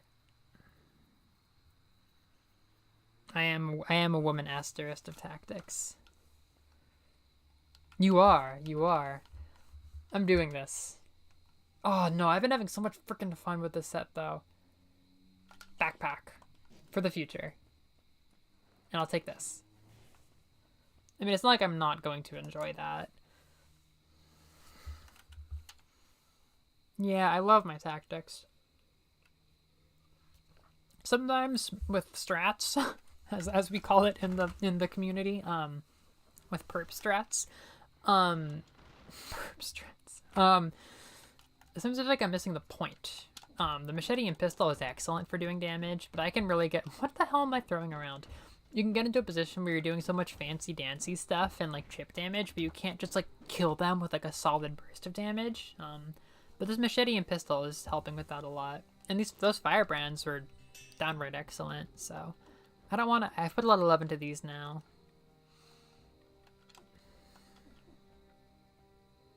No, I've never tried Enter the Gungeon.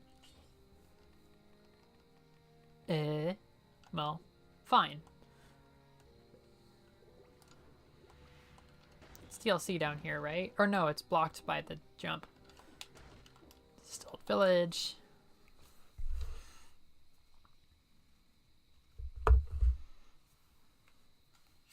That's nice.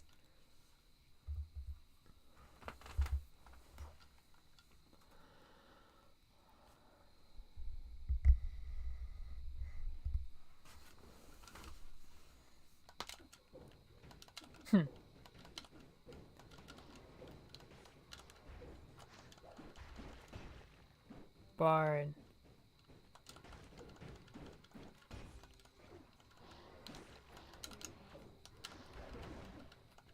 Yikers.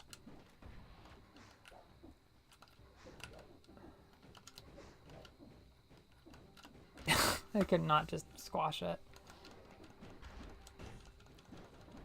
Oh, I try to like argue with those guys and it doesn't work.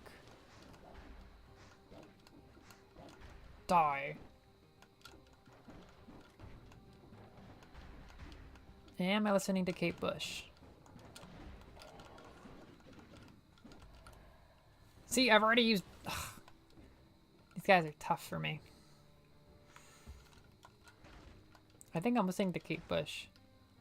Oh, here we go. This is something. I have always liked the Sinew Slicer. Yep, I'm listening to Kate Bush.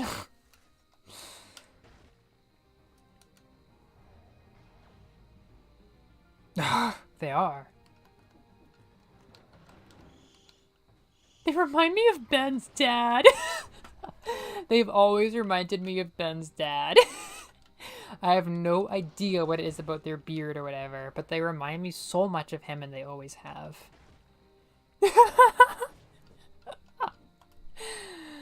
Hit him up with the Ben dad. Hit them up.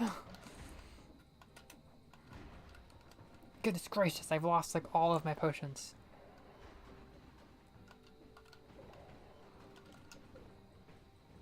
Oh goodness.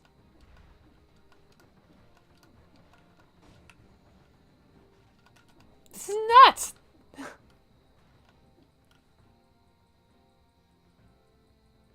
Oh, 4 flasks? Yeah, I don't know why I've been like avoiding that. I guess because it just like, costs so much more than my other ones right now. But I'm not passionate about my other upgrades right now. I keep unlocking everything that's new and I'm passionate about. And then I go back to chipping away at like whatever I have. It's all like these survival things that I'm not going to use, or like super specific violence ones. There's no strats. I'm going to start calling them all wrong. I'm going to be like strats, violence, and green. Gee, but goodness gracious. Goodness gracious. Well, we gotta go in. Have fun. Just have fun. That's kind of the strat. Just drop some stuff and start babysitting.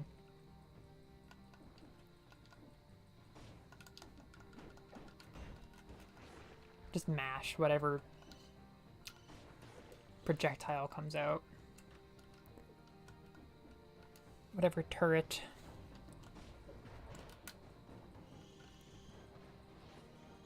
Well, actually, that magnet grenade's doing a fine number on them.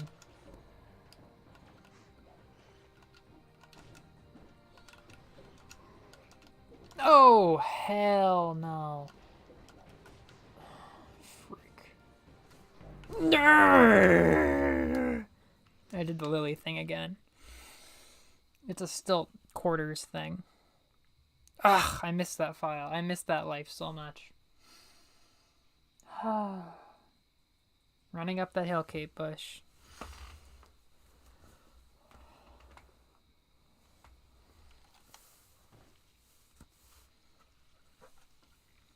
So apparently Pierce the Veil is TikTok trending right now.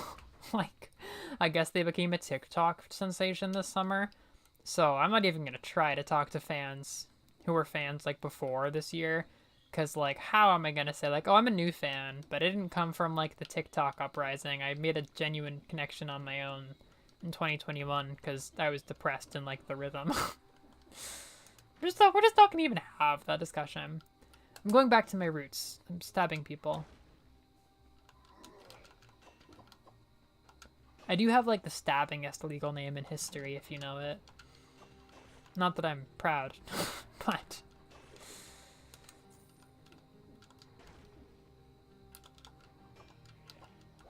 die. Yeah, I'm going nuts.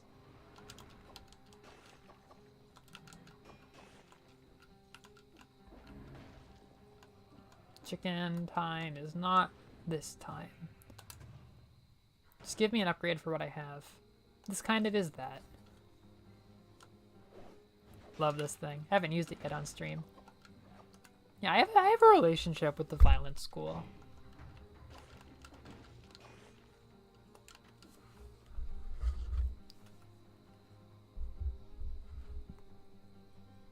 Oh, bye. I'll wait for the album rec.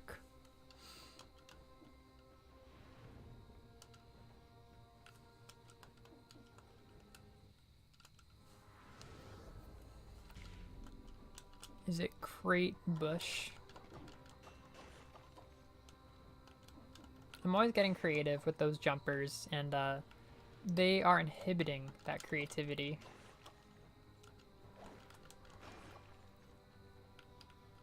Ooh, clearance event. Maybe you recommended the clearance event album. Oh, jamming surf. Okay.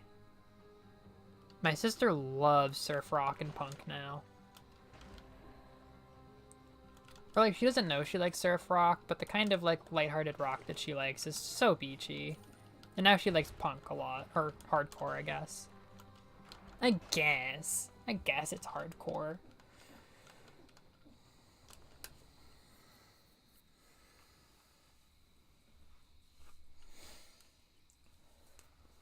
I can't believe it's only been 2 hours. Like, this is great.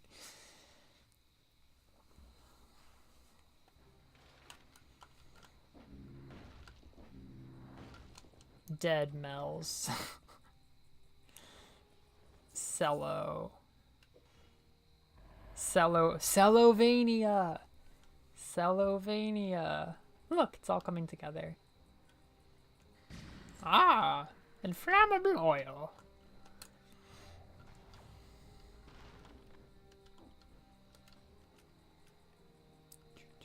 Yeah, it's time to start moving towards the 4th health flask. Mm-hmm.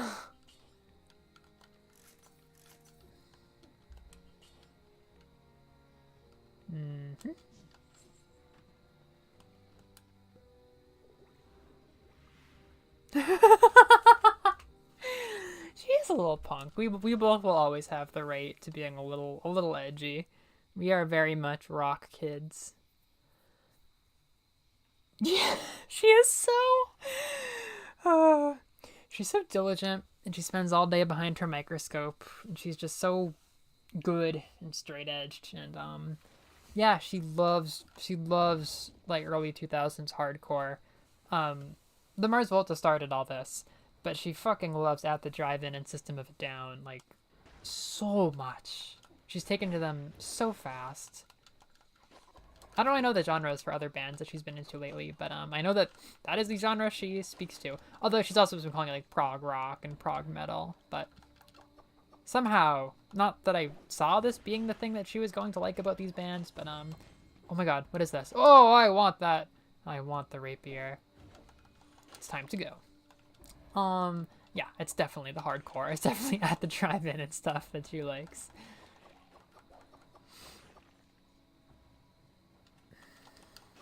My first exposure to hardcore was post-hardcore, because I saw Glassjaw opening for Coheed and Cambria, and I was there for Coheed and Cambria. I didn't even know Glassjaw or much of this genre at all, but it's weird when I find out that bands I grew up with are parts of larger things. I always just experience them as solo things. My really cool early 2000s, like 30-year-old at the time. Here we go. Oh my god, we have Vampirism. Oh my god. Oh, fuck. This is so fun. She found out, my substitute teacher, my teacher, who was pretty young, was a fan of this era of and genre of music. And she found out I was seeing Glassjaw as an opening act. She like hadn't played in a long time, I guess. And she was like, Glassjaw's amazing. I loved seeing them. I saw them during the night of 9/11. And I found out at the concert. And they said, ladies and gentlemen, we are at fucking war. And she was such, again, like a gentlewoman in her late 20s that my friend and I thought it was so funny when we, what was that skull? When we got to see them. And they were just like the hardest, most obtuse band we'd ever seen. It was just like, we were joking, like, I don't think post-hardcore is a great opening act for like people who don't know post-hardcore. Like, this is like pretty listenable, like punk emo, like, I don't know. Coheed's very, very listenable and kind of accessible. And then this band was just like heavy guitars, 11-minute songs, like stuff we'd never even thought about, indecipherable vocals. We were like, LOL Glassjaw, your teacher's the hardest bitch we know. But it happened. I've just been going through like my 2000s Screamo playlist, and now my sister and I are starting to have Glassjaw songs come our way. That's where we are now. Beautiful, beautiful times. You're dead. And you're healing me. You're helping me pay back my debt. Watch this. Oh, she's feeding. This is nuts. I love this. My two strategies for games have become either like absolutely madcap, fast up in your face, dagger dancing, or like super far away, cowardly sniping. That seems to be my thing now.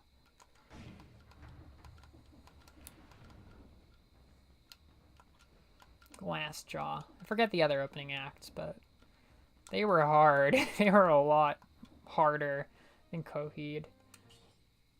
Sure. I mean, I gotta keep the Vampirism relevant. I can buy this? I don't really want it. Oh, this song goes. Darkness, the sweet kill. That feels relevant.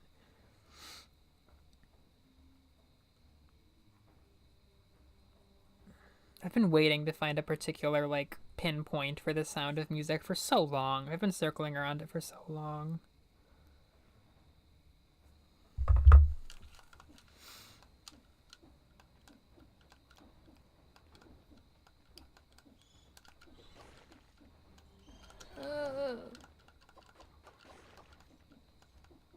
I was a lot braver 2 seconds ago. I want this rapier blueprint to survive really badly. Once you get a blueprint, it's like baby on board. That feels like that feels like something Sakura would say in the opening, like Zenkai on Zombieland Saga thing. Be like, this happened and that happened, and then we were all like, baby on board. Saki got another shot at having a Tamagotchi, and things went to hell, but she was totally sure to grab it out of the burning house, like, baby on board. Oh, fuck. Oh my god. I don't even care. Get me out of here. Things just got really, really real. Use? No, I'd like to kill.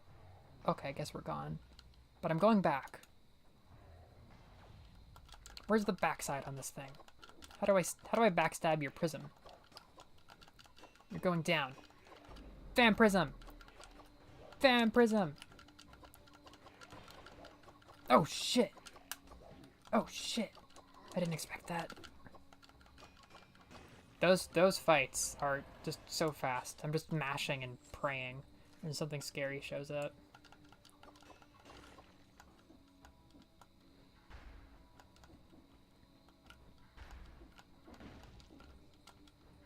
Hello?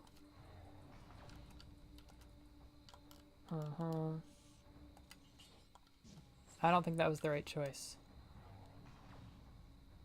Zombieland Saga fanfic. Yeah, I'll have to like put my... Once I'm no longer being paid to think about Zombieland Saga all day, I'll be like, well, all I've done is open up the void, and I have to do something with this part of my brain now.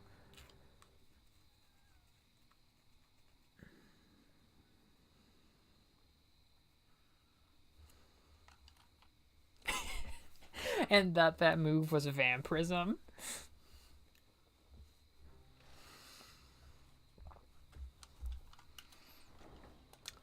When Noreen finally busts out the Octonian special move. When you're dividing by 8 at work, and it's like, this is it. I'm pushed against the wall. I have to do this. Octonion! And then you divide by 8 perfectly. Rapier. Oh, it's cheap. Hell yes. Oh, this is the best. Oh, this is gonna be a lot of fun. This is my favorite run so far. Rest in peace, Katori's katana. Oh, I could have bagged that, but we live. So wait, roll or parry? We're rolling. We're not parrying. I have 46 cells. Octonion.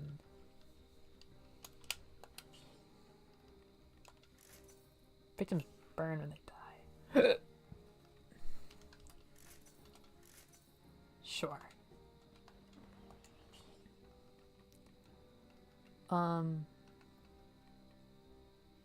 Porcupack. See, that would have been excellent. Truly excellent. Dungeon sounds fine. I know I'm going to get hurt. Ooh. See, yeah, I love Cho no Ryoku. I think ESP is like the coolest thing. I especially love how aggressive they are about mobs like Cho no Ryoku being based on feelings. Like, that is just everything. That's like the best. That's the only like superpower I've truly been like that invested in. Like, that's excellent.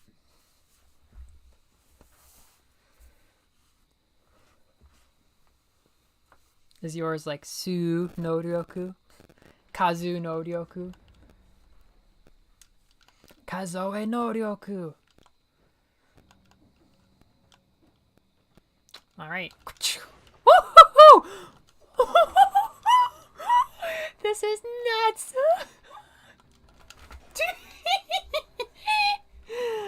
Oh, I am a dancy vampire tonight. Welcome to the Dead Cells stream. Welcome to Cell-o-vania. Now it sounds like plastic. Oh, this is delightful. This is just a delightful weapon. This is delightful. Oh my goodness, and you can just keep the flurry going. Oh, this is a favorite. Oh my goodness. Oh, this works so nicely. Oh, that didn't work at all. Oh my goodness. Oh, I'm getting bold. As one should when one is heading into her prime. Let's get out there. Violence. I choose violence.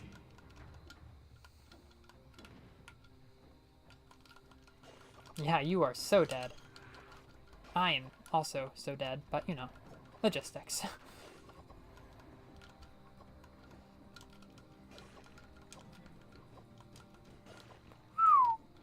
You know, it's got a bit of a startup delay, but it just keeps going. It's delightful. Okay. This song's cool. Heart. Oh, it's so cool and retro sounding. Heart of Glass by Blondie. Yeah, I've heard of that group. They're pretty niche. This AD shit is a plague. Her Metroid Prime. Ha, you're right. Yeah, they've been in my apprentice/guru world for so long that I know all of the mathy readings. I've been good to my Wanikanis.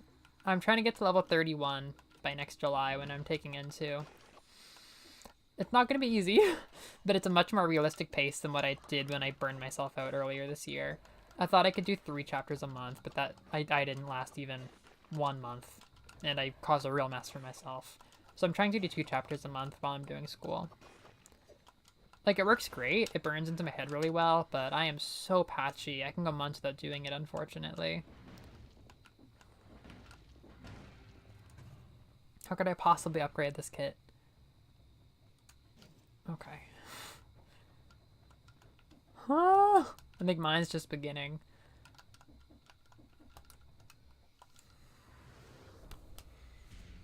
You won't like me in my Metroid Prime.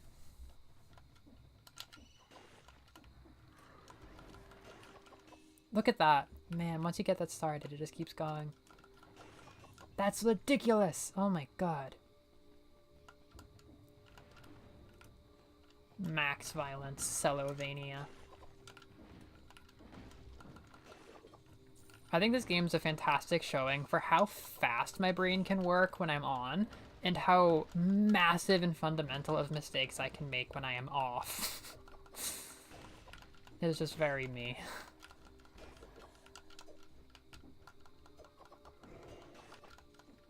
Sometimes I'm like, I'm going to be the greatest interpreter of all time, and other times I'm like, I literally shouldn't even be able to be certified for interpreting with the kinds of mistakes that I make.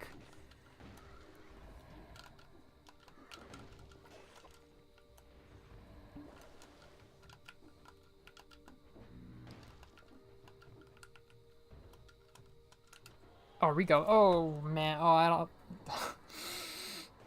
You think you're tough shit, huh? Come stab the boss. I mean, not to toot my own horn, but we've got some stuff going for us right now.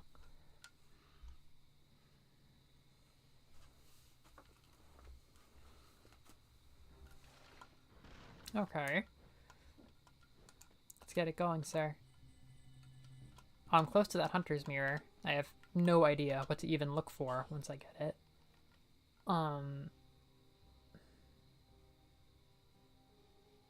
Oh, Rapier's colorless. That's super interesting.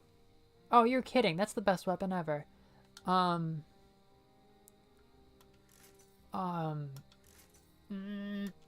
I don't know. No. Ugh.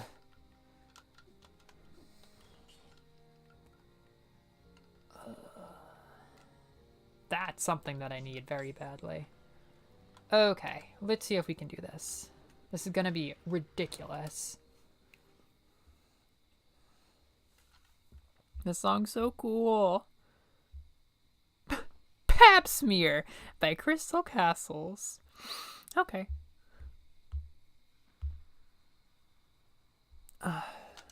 Okay. Let's get it on. Okay, watch this. Perfect. Oh my god, I feel like I've got something going on here. Oh my goodness. Oh. Oh, frick.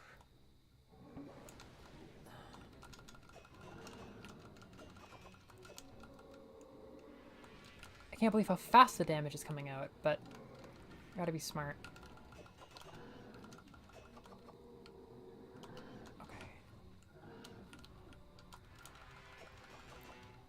Okay.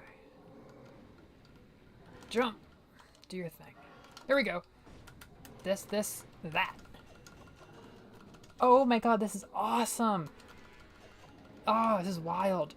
Oh, I'm really hurting now. Oh, I can heal. No! Oh my god. Okay. Hashtag Souls moments. Classic Dark Souls like. Just drink. Be normal. Just be normal and drink. Okay, you're dead. Oh my god, that was so fun. That was so fun.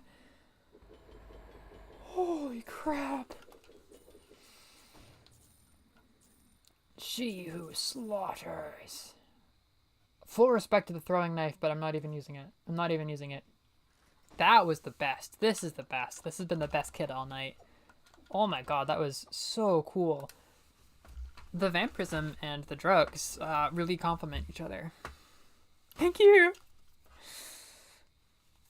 Going vampiric, shooting up, and then just like putting every rapier thrust possible behind him while getting healed. That was an amazing feeling. Thank you.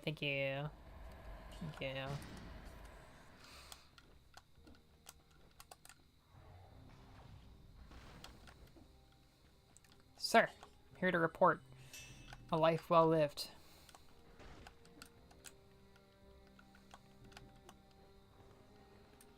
Oh, hello, Mr. Prisoner, sir. I'd love to go to the Slumbering Sanctuary, but I am still not able. We're going back to Stilt Village. Site of 1,000 deaths.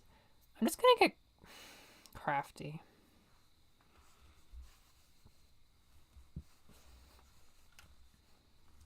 This is what the roguelite experience is all about. Like coming back to the same challenge again and again. And just like the emotions that build up behind it.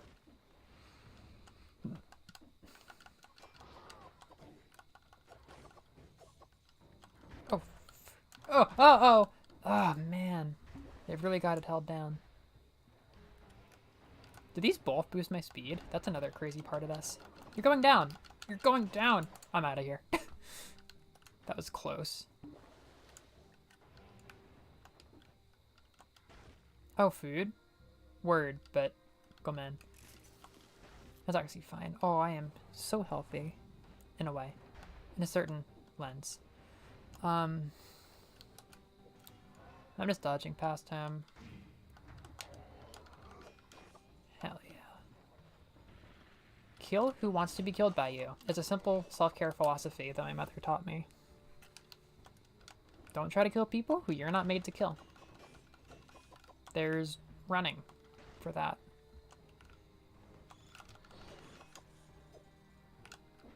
This song's cool. My playlist is just going to be a copy of this playlist. Without Reserve by Sex Park.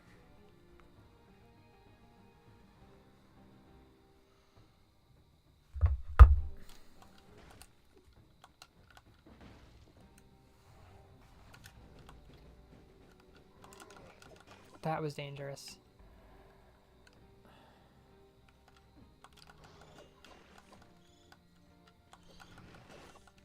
Yikes.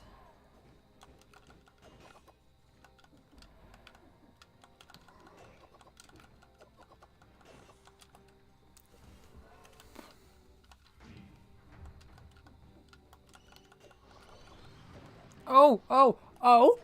Oh no! What the hell? Please just drink and be plentiful. Oh my goodness, that was wicked close. I didn't even realize I had to respect those grenadiers that much. Oi, oi, oi. Oh, I didn't realize that money meant spending. I thought I would make money when I went in here. It's almost like I haven't played this level like 13 times. Let me through. Passing through. Not taking the lore. I just want to live.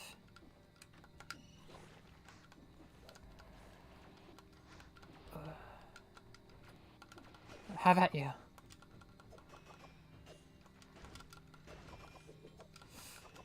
None of these little guys. I've seen them all involved in my various demises.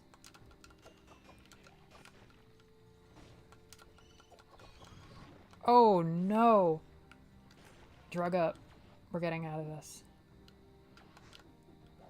Will I die if I use Vampirism right now? Can't die if I make it to the end. Oh! Stay away. I might die if I use Vampirism. I have to go back in there for a key. It's up there. There's a scroll. We like that, but I think I need to drug up and then use the bonus health to get Vampirism and then win a fight. Holy crap. Up. Down. Nope, I can't use Vampirism. We're just gonna have to use this and push through. Can I jump up there? Yes. Okay, max health is quaint, but not the helpful kind right now. Oh my god. I think if I can get a drop on somebody, it'll be good. It's never bad. Here we go. Get me out of here. Uh-oh. Drop. Did I heal? Not really. Katana 0. LOL.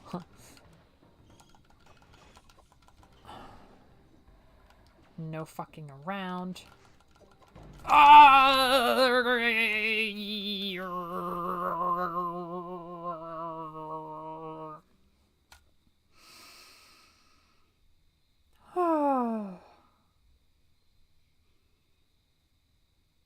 The evening is young. May we go out for our pleasure? That little bugger. That was foreshadowed. That was foreshadowed. That was foreshadowed. This game is thrilling. I want to have the rapier every single game that I play. Oh. And in other news, we have the Pure Nail from Hollow Knight. Screw it, nothing matters. Let's just go. I was gonna say, I've been alternating between like a very safe run and then a revenge run of just stabbing everything to get revenge for the fact that my safe run didn't work. And then I die so miserably that I want to do another safe run. But now I just want another revenge run, because I was invested in that one. And the bug killed me while I was trying to hit it, mind you, because of bug logistics. Whoa! Bloodthirsty shield. That's my kind of shield. As shields go.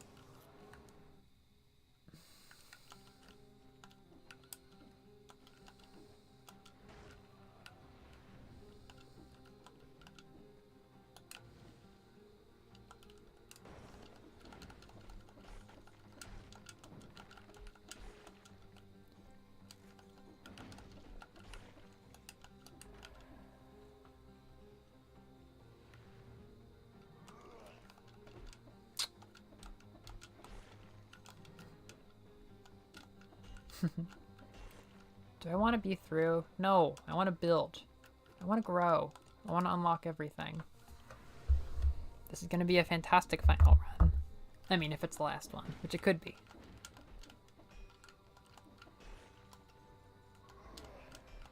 Ooh.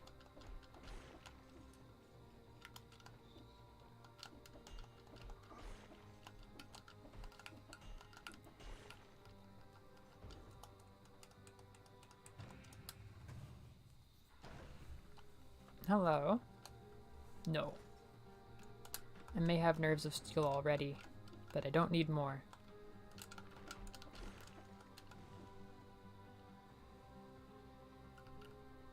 Every bow getting rejected, one after another, because I just want to be Hollow Knight. I haven't been Hollow Knight in a while. I haven't played Hollow Knight in months.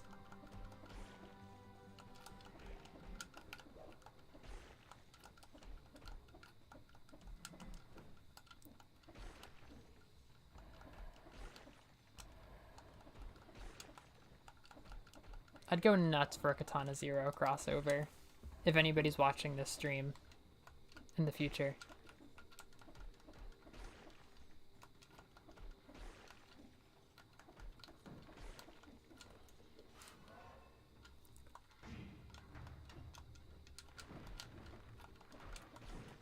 Did that thing shoot the other thing?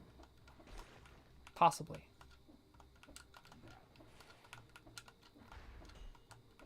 Oh, that's a big range. Yeah, that's a huge range. Oh, not big enough.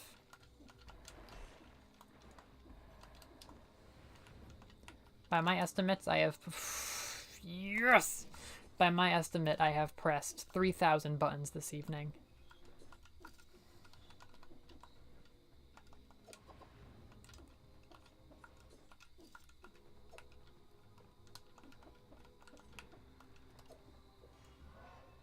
Attention future devs.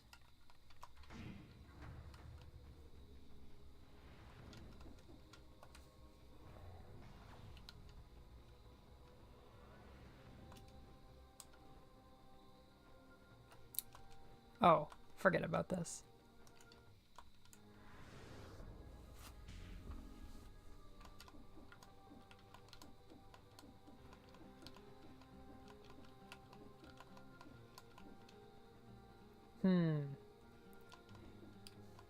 Do it again.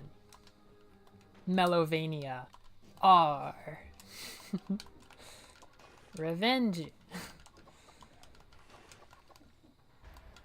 The band is back together. Assassin's Dagger, Rapier.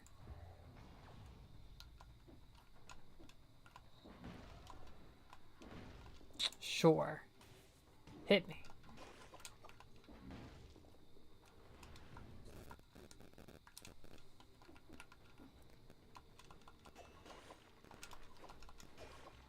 Prom.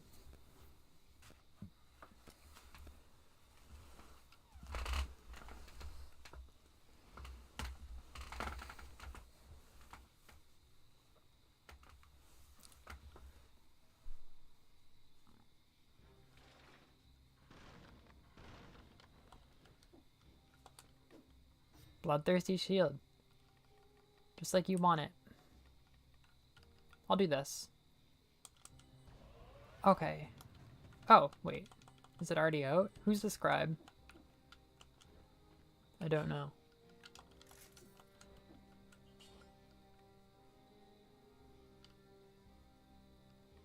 Yep. I'm still enjoying Frenzy. Condemned prom.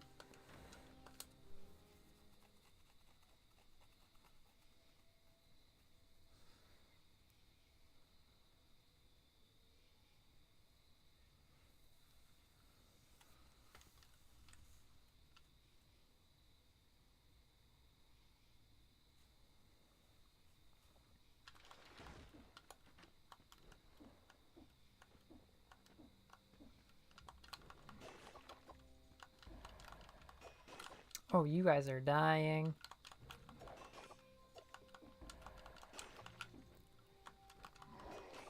Don't let me get my entire kit back when I'm still fresh on revenge from losing that kit.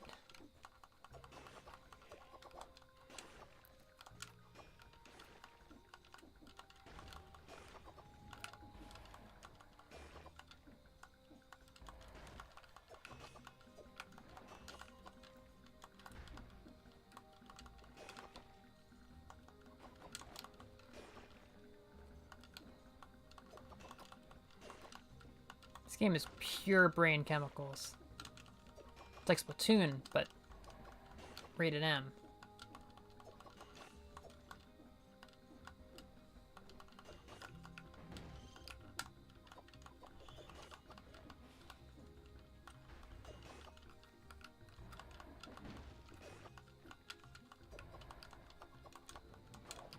That was really harsh.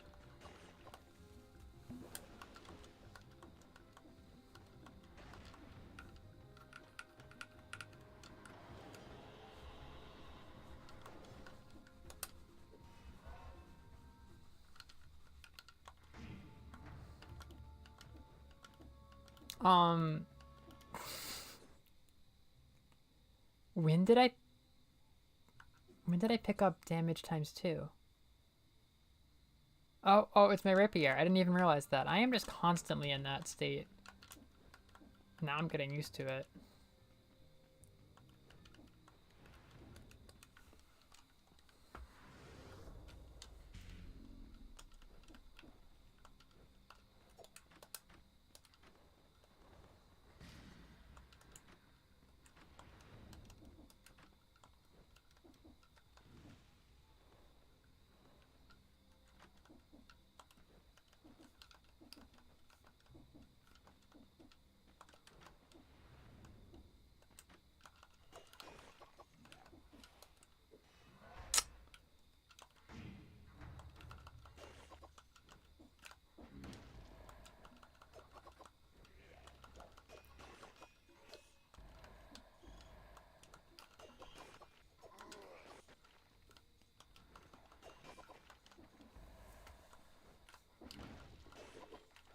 Bang.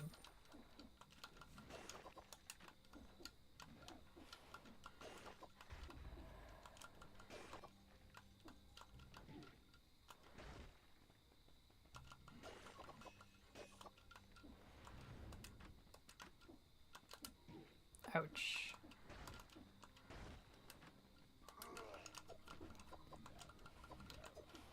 Yikes.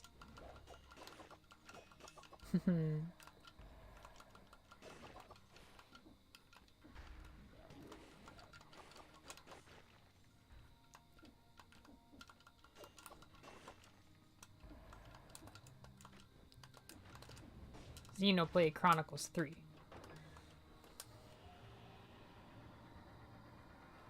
And prom. My comfort level varying between the sewers and prom is just staggeringly different.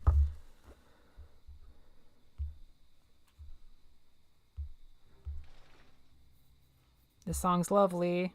Heavy Wave by Motorama. Yeah, I'm copying this whole playlist over.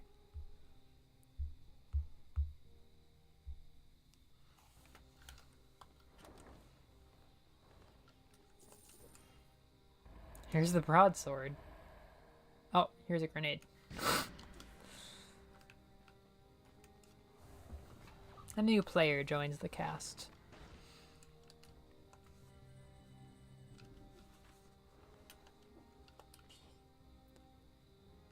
Plus. Arrow stuck an enemy come back. Well, I don't need that.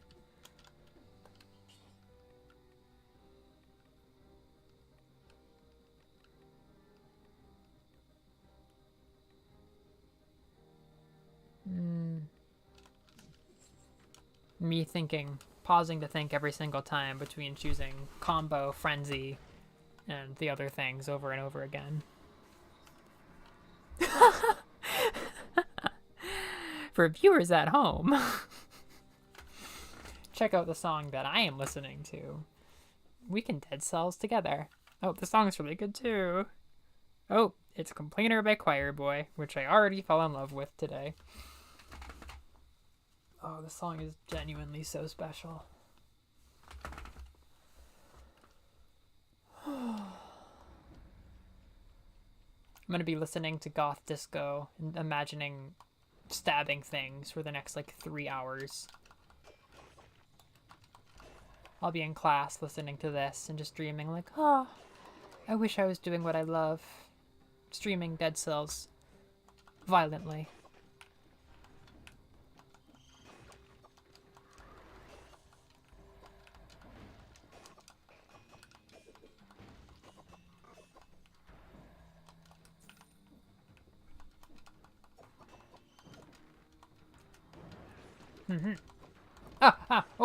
Wee. Uh-oh. That was close. Ooh, I really dealt with you in a fancy way.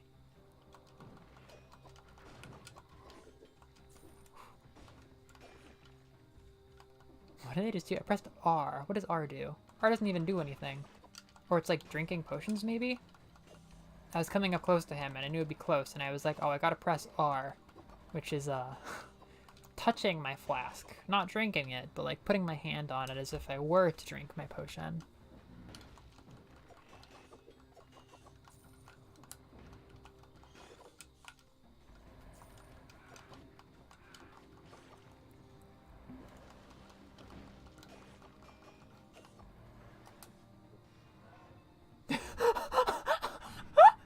Here's my stabbing relaxation playlist. I saw, oh my goodness, these guys are nuts. I saw a drawing that was like, oh, finally I can relax. And it was an anime girl with the deepest bags under her eyes playing like some stabbing murder video game on her computer. And I was like, this speaks to me in a really deep way and I don't like it.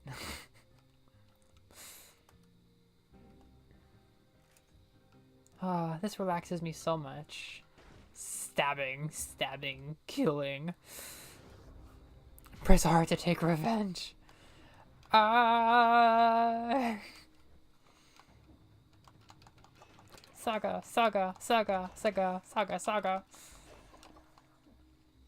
I have a lot of thoughts about that opening, comparing it to the first Mob Psycho opening, which I find to be like a masterpiece.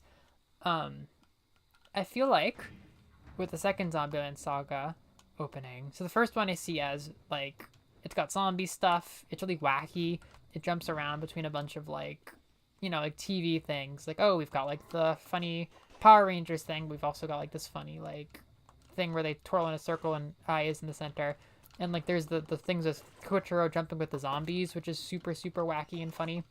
And I feel like that's just like a fun, fast-paced opening that really flexes the like wacky concept. Like, this is Zombieland Saga, it's funky, we've got all this weird stuff, you never know what's gonna come, but it's very Halloween-y. I don't think the second opening's as strong. I feel like they're going for some kind of like in-your-face, fast colors, lots of like symbols. Like, there's this crazy theme of this, everything is like road signs. It's entirely like road signs and forms of transportation. They're moving between kinds of transport, and they're just like covered in all of these like signs and road signs and travel things. So like you look at it, you're like, okay, it's travel, like you're moving, road signs, that kind of thing. But what does that mean? Like, even as an avid fan, I'm like, I don't get what that has to do with revenge. like moving forward, I don't really know. Like they're hitting you in the face with these symbols, but they don't really mean anything compared to the Mob Psycho season 1 opening, which is in your face and throwing stuff at you constantly. But every single thing, like every single thing in that opening starts to take on meaning as the series goes on, and you realize it's not just like random characters and stuff. It's like entirely stuff from what's coming in the season. And it's not like I'm like putting Mob Psycho on a pedestal because I don't think the second opening is quite as strong. Like it's also cool and like clearly really high budget and everything, but I'm not like as gripped by it as I am the first one. But you know, that thing is constantly overwhelming you with colors and wacky stuff, but it's all so meaningful. And I feel like Zombieland Saga Season 2's opening wants to throw stuff at you, and they had the idea of throwing like signs and forms of transportation at you and like moving from scene to scene with that. But like I don't get it. Like I have to sit and think about it to feel anything about it. Otherwise I'm just like, oh, it's the one where they're moving. Anachronistic. What does that word mean? Oh wow. Oh wow. I guess my feeling was like here we go.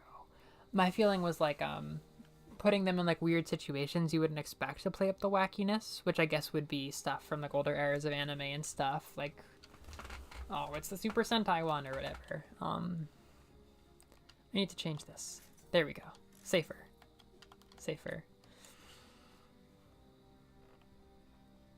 92. Oh my god, I'm dead. I forgot about that song for a couple months there. I had the thing stuck in my head for weeks when I first discovered it. 92, 93, 94.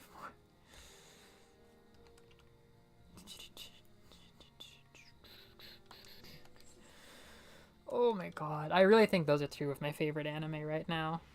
I'm just really like, I don't know, I've been engaging anime. I'm engaging with anime, with like wanting to see like wacky, like really funny stuff with a really crazy premise that I can like think about a lot and like really follow and like get a lot out of. I don't know. As you know, I used to be like all about just like anime that was like kind of funny and like whimsical and relaxing.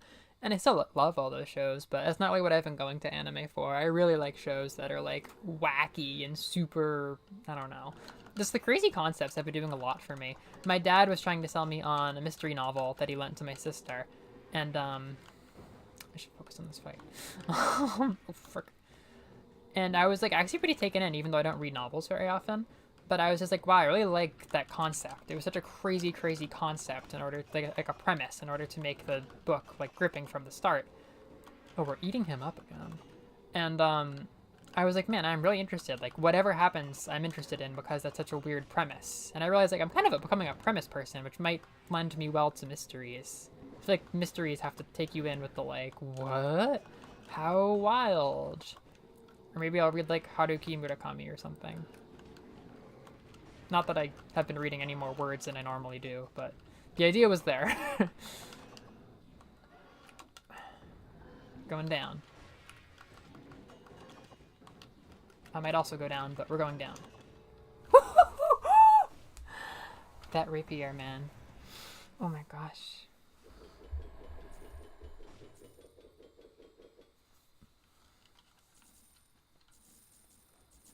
Oh, this is fun. No.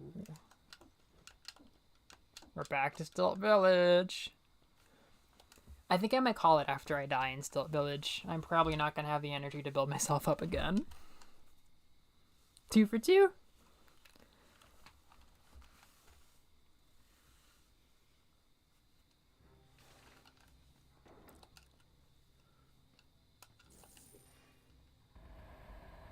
Upgrade that knife dance. Upgrade it.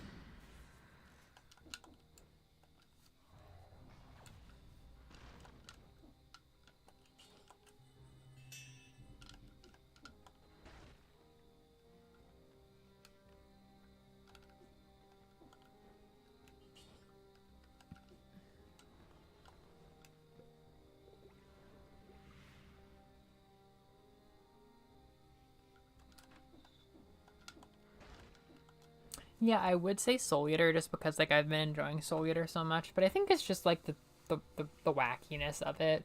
The premise is actually kind of simple. Like, yeah, there's like human weapons and stuff, but it's just a magic school. Like, it's just kids at a magic school, really. I'm probably just gonna rewatch season 2 once I'm done with this, and then season 3 is gonna come out. But I have been kind of broadening out anime, so I appreciate Rex. Oh, you know what? I randomly clicked this because I just wanted to watch something new. It's an isekai as popular called My Next Life as a Villainess. The premise is that a girl gets isekai'd, but she gets isekai'd after she dies as the villain of a dating sim game that she knows really, really well. So she realizes this. She like has a past life awakening and realizes that she's in a video game that she knows, and she's like, both endings are bad for me. I'm either gonna die or get excommunicated. I have to change everybody's fate. And I was like, I've only watched the first episode, but I was like, I was gripped. I thought it was so funny. I thought she was just so willful, and it was so funny seeing her as like an 8-year-old like need to change things before the time skip so that her relationship with the protagonist is different. I was super taken in by that. I thought it was so funny. Oh, did you like it? Liz was telling me there might be gay stuff in it, which I did not expect. I might watch the first season then. Oh my god! I took that guy right out. Oh my goodness gracious. That felt really good. Oh my gosh. I'm not going to live in fear of the Fisher Pirates anymore. Penguin Drum? That's definitely a name that I know. Holy fuck. That was horrible. That was awful. Oh my god, that was grisly. Oh. Oh. Dead cells. That was so sad. It was a slap in the face of reality, kid. Oh, that sucked.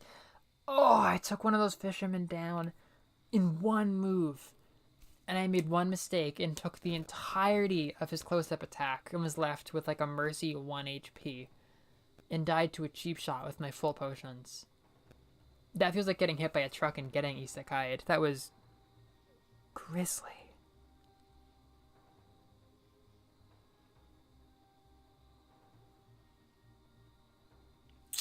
Wow.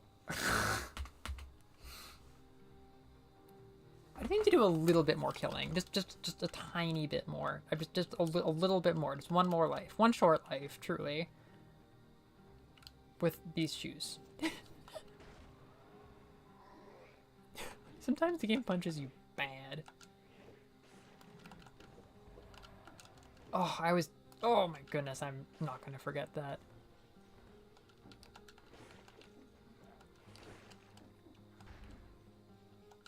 Welcome to Dead Cells. I never said Yokuso.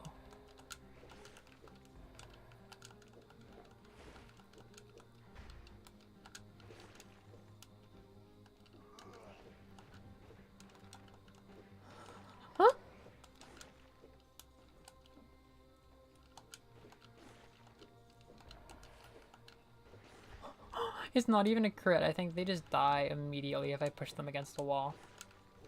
Bully moments. We are scrapping it out here.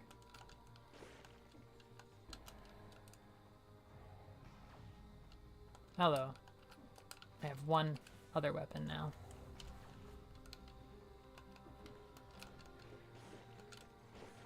The song's delightful. A little more killing. Higher by Orion. This is truly delightful.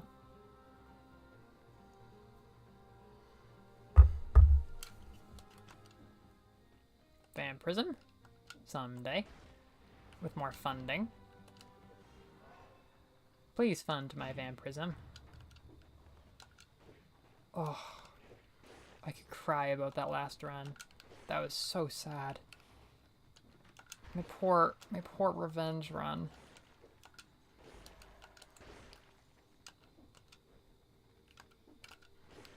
This series is gonna be like Mello learns about consequences for her actions.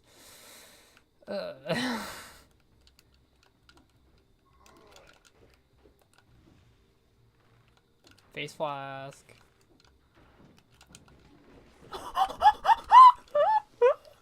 That's so Dead Cells. Dude, smashing the flask on your face and then just kicking them against the wall.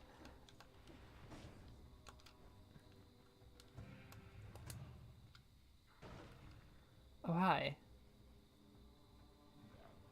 No. I have the concept already. Don't even worry. We don't need strats, we just need walls. Which means I kind of only need health.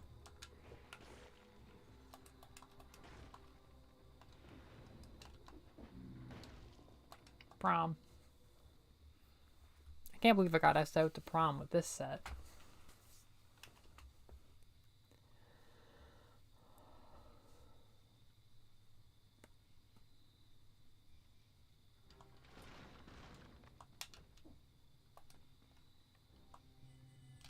Next time. Revenge.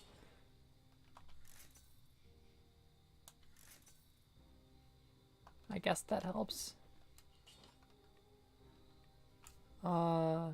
Yeah.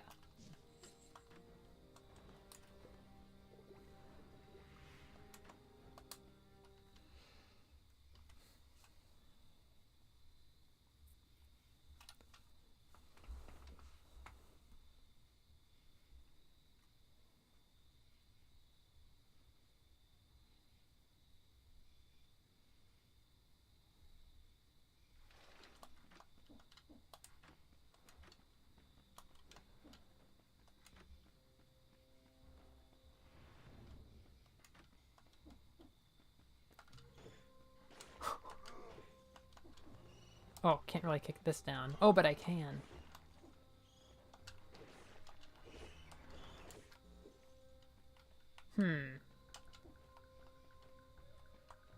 Bam. Kabam. This comes in handy more than you'd expect.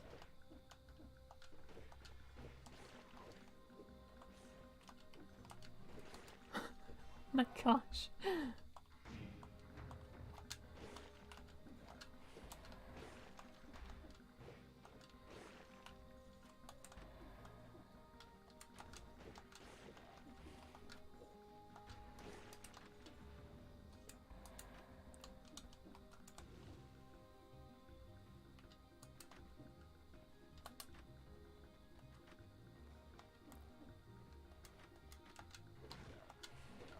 The arrow coming out of my shoe is an important part of this strategy. They won't know that they got smushed against a wall if they don't get hit by an arrow first.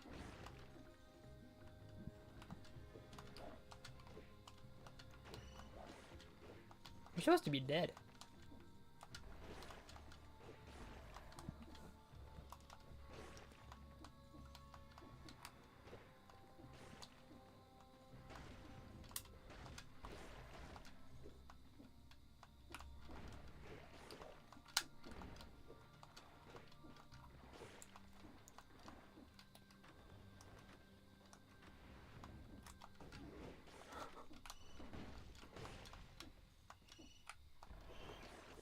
Mello, what strange power fantasies you have.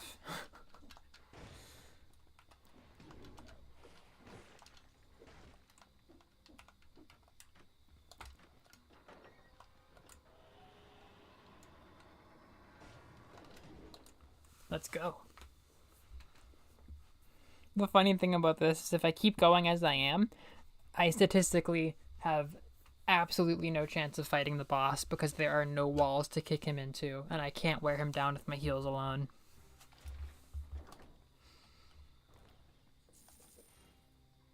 What is this with the heart? Lovely, but I'm a little tired of that. The mature option. You have to think about the long term when you're doing foot run.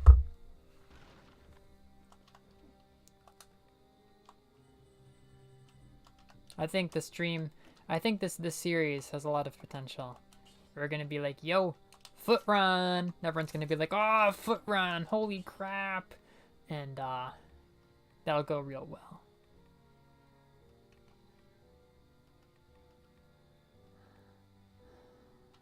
Sure.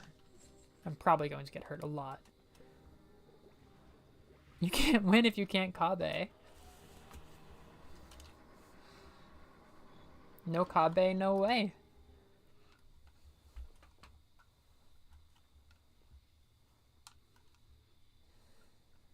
Foot gang! Foot gang! Can't wait till Splatfest's foot, head, shoulders, knees, and toes. Or I guess that's Splatoon 4. I guess you could do knees and toes as one thing for Ashi. Or maybe I once knew the word for knees. Oh, what?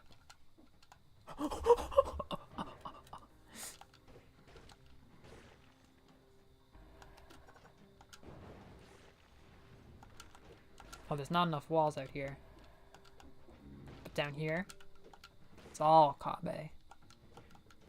This doesn't work. But it's not getting worse. Kabe.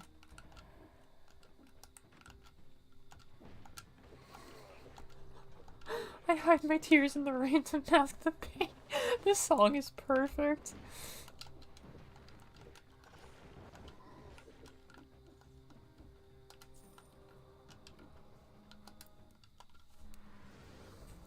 A band by any other name would call this feeling parody catharsis.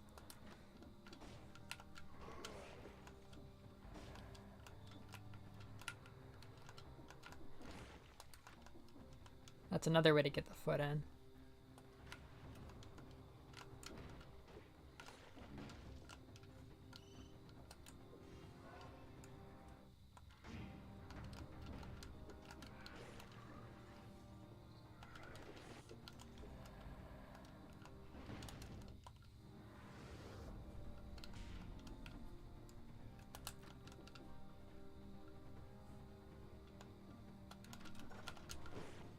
Yo, that really hurt. My tears in the rain. I hide my tears in the rain to mask the pain.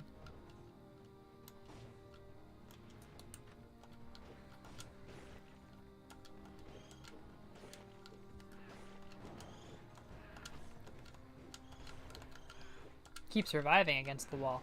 Maybe it's not an instant kill. Maybe it's actually damage and I need to grow as a person.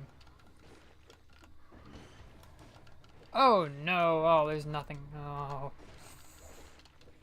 There's no janking this one out. Okay. Okay. I think maybe things dropped up there, possibly? Nope. This is a separate lead. Hello. I'll take whatever amulet. You die. You're bats. You guys keep living the Kabe. That's no good. I'm so doomed.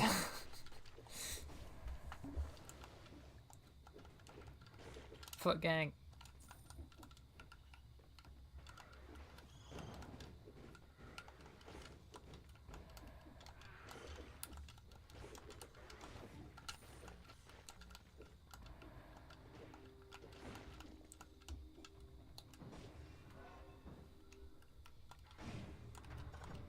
Bam! The fiercity of a foot goddess.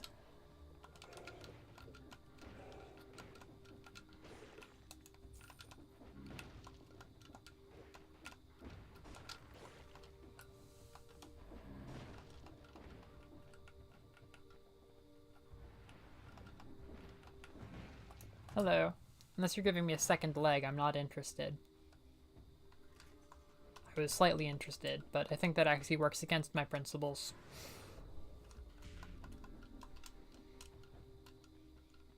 Okay. Red.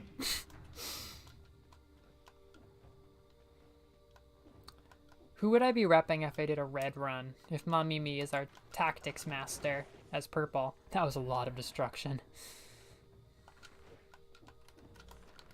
What's this?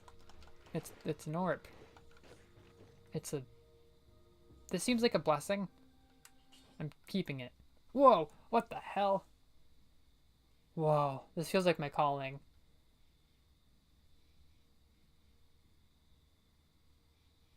Yeah, whatever. Foot gang, I'm sorry. I gotta keep growing and adapting. The spirit of Foot gang will always be with me, but I was absolutely not doing that boss fight. If we were just gonna have to keep kicking it futilely for the entire fight, I just wouldn't have done that. And here we go.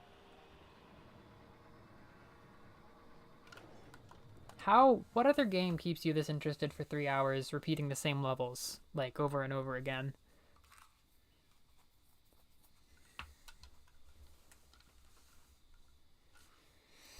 Can we do it? Foot gang abandoned. I mean, Foot gang betrayed? Let's get 52 cells for this.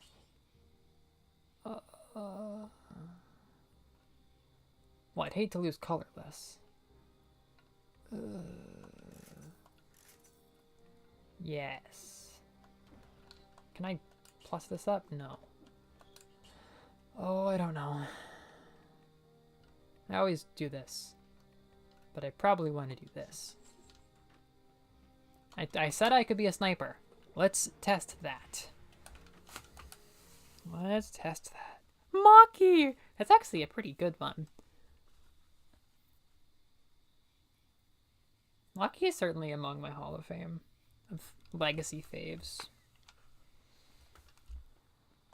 Okay, okay.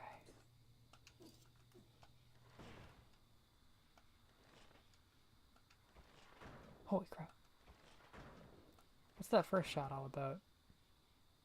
I don't really know. Okay. No practice. Let's go. Well, I guess the good thing is he can't touch me.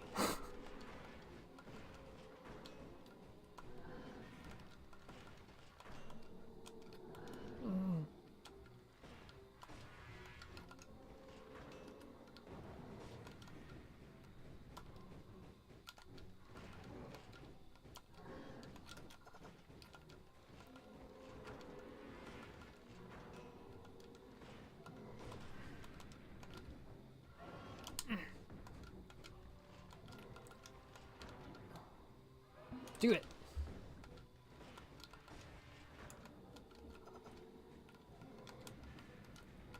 No, you're not bleeding. The critics of Cell-o-vania are looking up like, huh? Whoa.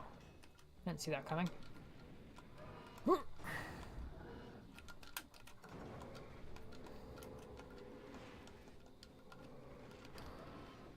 Oh! Baby darling. Do it. I drink to your demise.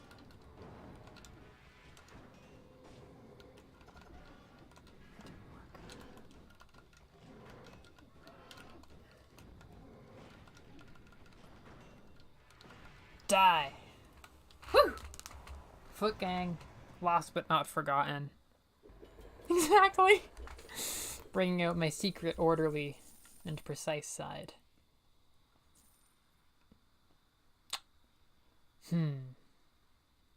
No. I'm going to go out with my crossbow.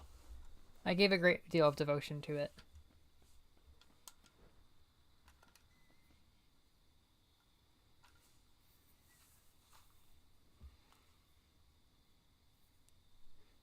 I miss Foot gang, but you know.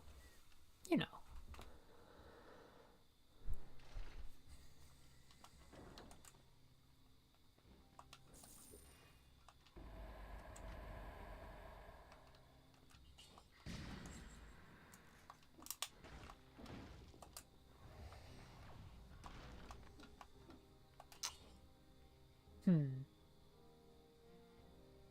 No. Yes. We're gonna live. We're gonna get that.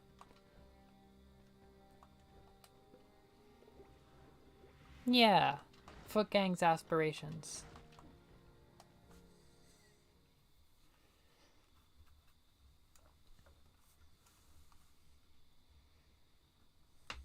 Here we go, final battle.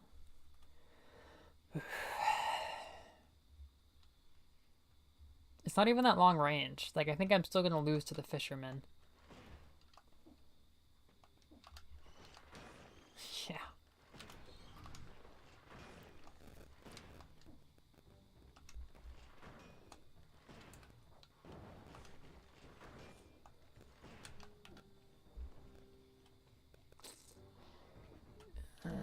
No. We're at war already. Yeah, get those guys out of here.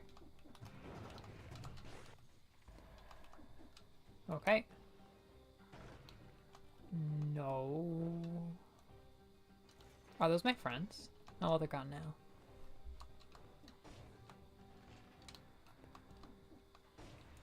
She's violent, Your Honor. That's what we're all about. Didn't think you'd see me again tonight. Hey, small folks. Deal with this.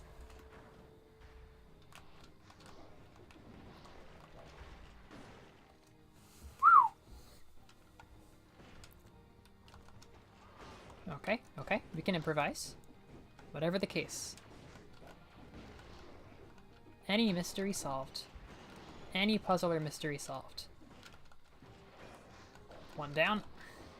Decione. This might be danger.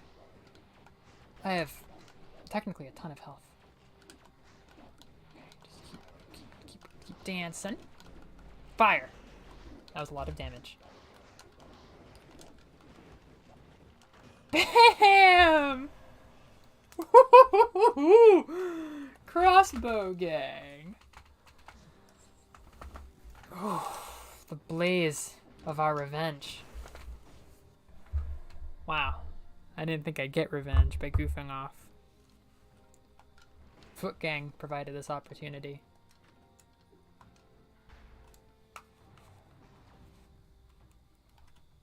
There's that inflammable oil I always hear so much about.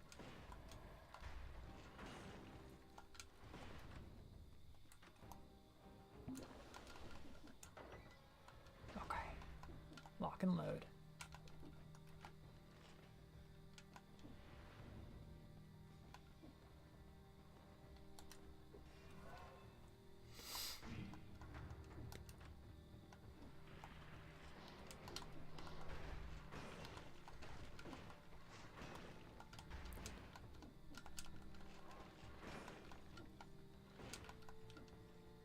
Execution.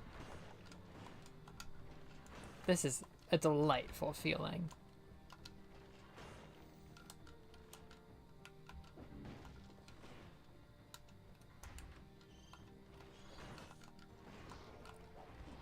How did I do that? I didn't know what I was getting into.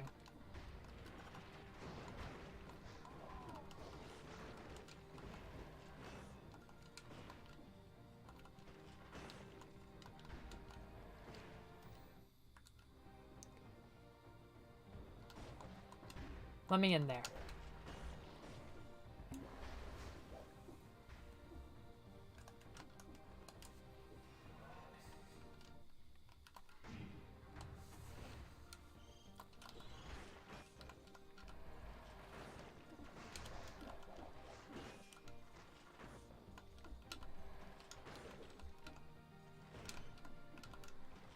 I love this.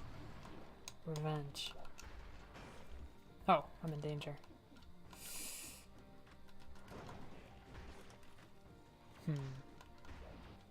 Lots of danger. Explode while I'm doing this. Onegai shimasu. Oh! That's a nightmare scenario. Oh, that pulls them in. I don't really want to go shopping.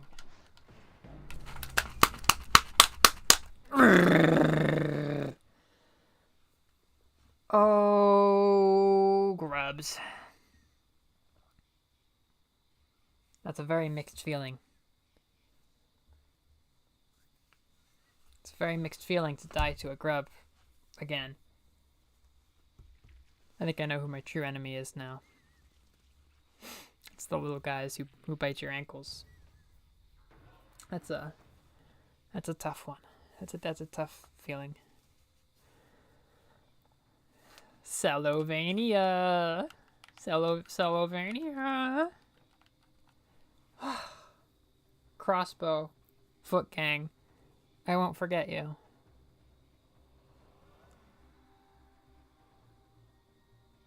The song's good. Rain Ballet by The Slashes. Oh, I like this album cover. Well,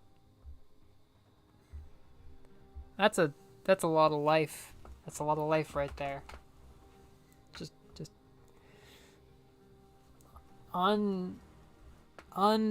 unbeautiful, tragic death sometimes, you know. That happens. That's real. So with that lesson in mortality down, I thank you for turning out to the Dead Streams chat, to the Cell-o-vania humbling. I think God, I feel like French Shoo Shoo. I feel like a zombie. I guess that's the idea.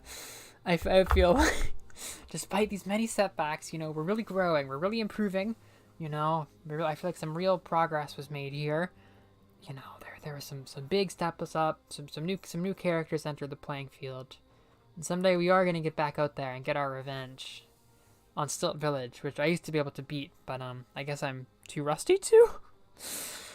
Wow, revenge, a beautiful tale of revenge. The next Cell-o-vania stream is going to be in 2 weeks, but on Saturday, not Friday, because that's the new Mars Volta album, and I probably won't find time to do this, but I might go see my sister. Maybe I'll FaceTime her. But his new Mars Volta album. They've been dead for 10 years. Did you know that? They've been dead for 10 whole years. And they've got a new album. And it's really good. Yeah! That must have been like an orientation. There was so much thrown at you. But, you know, it's very dense. It's very deep. But, it's so simple at the same time. You pick up weapons. They're either Maki, Mamimi, or green. And, yeah, I pick Frenzy every single time. I hope this becomes, more and more fun to watch as time goes on. That was kind of my hope, was that I would make a real routine out of this, because I feel like if you get invested, I mean, there's a lot to be invested in here. You've got a very, very long story coming for this damn pile of cells. You know, there's a fun random element that I think makes it fun for streams, and there's a lot of dense content for the 3 hours with all the different runs. Like, there was like over 10 runs there probably, or maybe 9. But yeah, I hope you know, things start to make sense more the more you watch. Anybody who watches it routinely, I hope the payoff starts to build. Peace. Come on back for Cell-o-vania in 2 weeks. I'm calling it that. Nobody can stop me now. The only question is if there's a W. I guess there should. Well, I'm pretty flexible, technically, on the W's. Each run a story, and I think those stories don't always have the endings that you want, and that really builds. Man, look at these light particles. This room is just delightful and beautiful, and, you know, disgusting, but, you know, we live with that. All right, good night. This was sweet. Peace. See you.